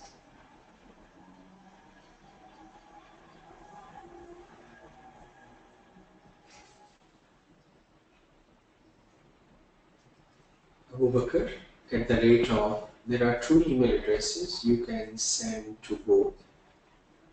Baker Tilly bakertillmiq.com, and the second is Abu Bakr at the rate of map biz solutions.com. Alright, Samira is asking, he's saying it should be 1,15,000 as it says it includes 11,600. So why are we adding? Samula, see, the question says this is based on the cash flows. Always remember, when it is based on the cash flows, that dismantling cost will be a negative cash flows. When you determine the fair value based on cash flows, so this will be deducted in this calculation. So this amount, though they are saying that this dismantling effect is included in it, but in actual, when we want to determine what is the revalued amount, okay, what is the revalued amount? This is the fair value using cash flow. What is the revalued amount? This amount, I hope it should be, I think, 115,000 plus restoration cost. So this is revalued amount for an accountant. Okay. Amara Liaquat is saying, can you send us these written slides? Yes, hopefully by day end today or tomorrow morning. Rana Hafiz is saying, can you please repeat decommissioning liability? May I request Rana Hafiz to watch the recording? Yes. Imran Samad is saying, why change liability is getting adjusted through revaluation surplus? Why is it not straight through P account? Because this asset was being revalued, and when you revalue that asset, you incorporate the effect of the decommissioning liability right at the start. So this means when it will be revalued, that decommissioning liability effect will be included in the revaluation surplus or deficit. So you will be affecting revaluation surplus or deficit with any change in the decommissioning liability. There's a very lengthy question by Mir Fahad Iqbal. I'll try to read out. Fahad, you are very right. But I tried to search an illustration where I can discuss with you maximum concept given in this interpretation, but I could not find this. Anyway, I have included the solution for this question within the slides. Plus, I have explained it by showing you how it was worked. So when you will read out the solution alongside listening to the recording, I hope this will be helpful in understanding the whole concept. Mohammed Mansoor Khan is saying, can you please send illustrations? I will later today or tomorrow. Ajit Kumar is saying, will you discuss disposals? No, we will not discuss. Mohammed Mansoor Khan is saying, can you please make it quick as it's Asr time in UAE. Usman Raza is saying, very useful. Thank you, sir. Sayyid Shah is saying, please revisit IFRIC 1 in the next session, only theory, not illustration. But I'm still unclear with few aspects due to audio disruption. But in recording, hopefully that will be very clear. So I suggest you should listen to the that recording because we have allocated time for other standards as well. Sayyid Rehan Jamal is saying, when will we receive the CBD certificates? The CBD certificates for IFRS 2 will be sent out today or tomorrow. The CBD certificate for this session will be sent out after we've conducted the next session on Friday. So that just call it in continuation. Abdul Mutaref is saying, one question, let's say I bought a computer 1 year ago and capitalized it for 1 year. But the computer is still used and and working condition after 1 year. How to treat it? Sorry? He's saying he's bought a computer Okay. and capitalized for 1 year, but the computer is in working condition after the year. So how to treat it? So write it off. Write it off in the second year. Sayyid Rehan Jamal is saying, when we receive the certificates, I've answered that. Sayyid Rehan Jamal is saying, please share your working. I've answered that as well. Imran Samad is saying, are you going to have sessions tomorrow as well? No, the next session is going to be next Friday. Zain Ahmed Siddiqui is saying, thank you so much, Mr. Abu Bakr. It's a nice session. Zain, thank you for your compliments. Mohammed Shoaib Suhail is saying, really appreciate ACCA's efforts. Sure, thank you very much. Sheikh Nabil Tahir is saying, can you please arrange for VAT to be implemented in UAE from 2018? We've talked about that. Yes, that's part of the plan. Alright. Musa Al-Rayami is saying, there, can you write the link of video or website? I'll just send it to all of you in a bit. Sheikh Nabil Tahir is saying, arrange for VAT webinar. We've answered that. Muhammad Arif Javed is saying, thank you very much, Ms. Muhammad Abu Bakr and Harun Jan, for conducting a very good session. Take care. Take care of yourself, Arif. This was a pretty good refresher. This is Muhammad Usman. Usman, thank you very much. Zishan Hafiz is saying thank you. Rina Mayuri is saying, what about the government grants? Yes, we will be studying in the next session. Zishan Hafiz is saying, very productive session. Yasir Amar is saying thank you. Rashid Hanif is saying thank you. Finally, I'm happy that Rashid is happy as well. Zishan Hafiz, thanks a lot, ACCA. You're more than welcome. Shayan Ahmed Qureshi is saying thank you very much.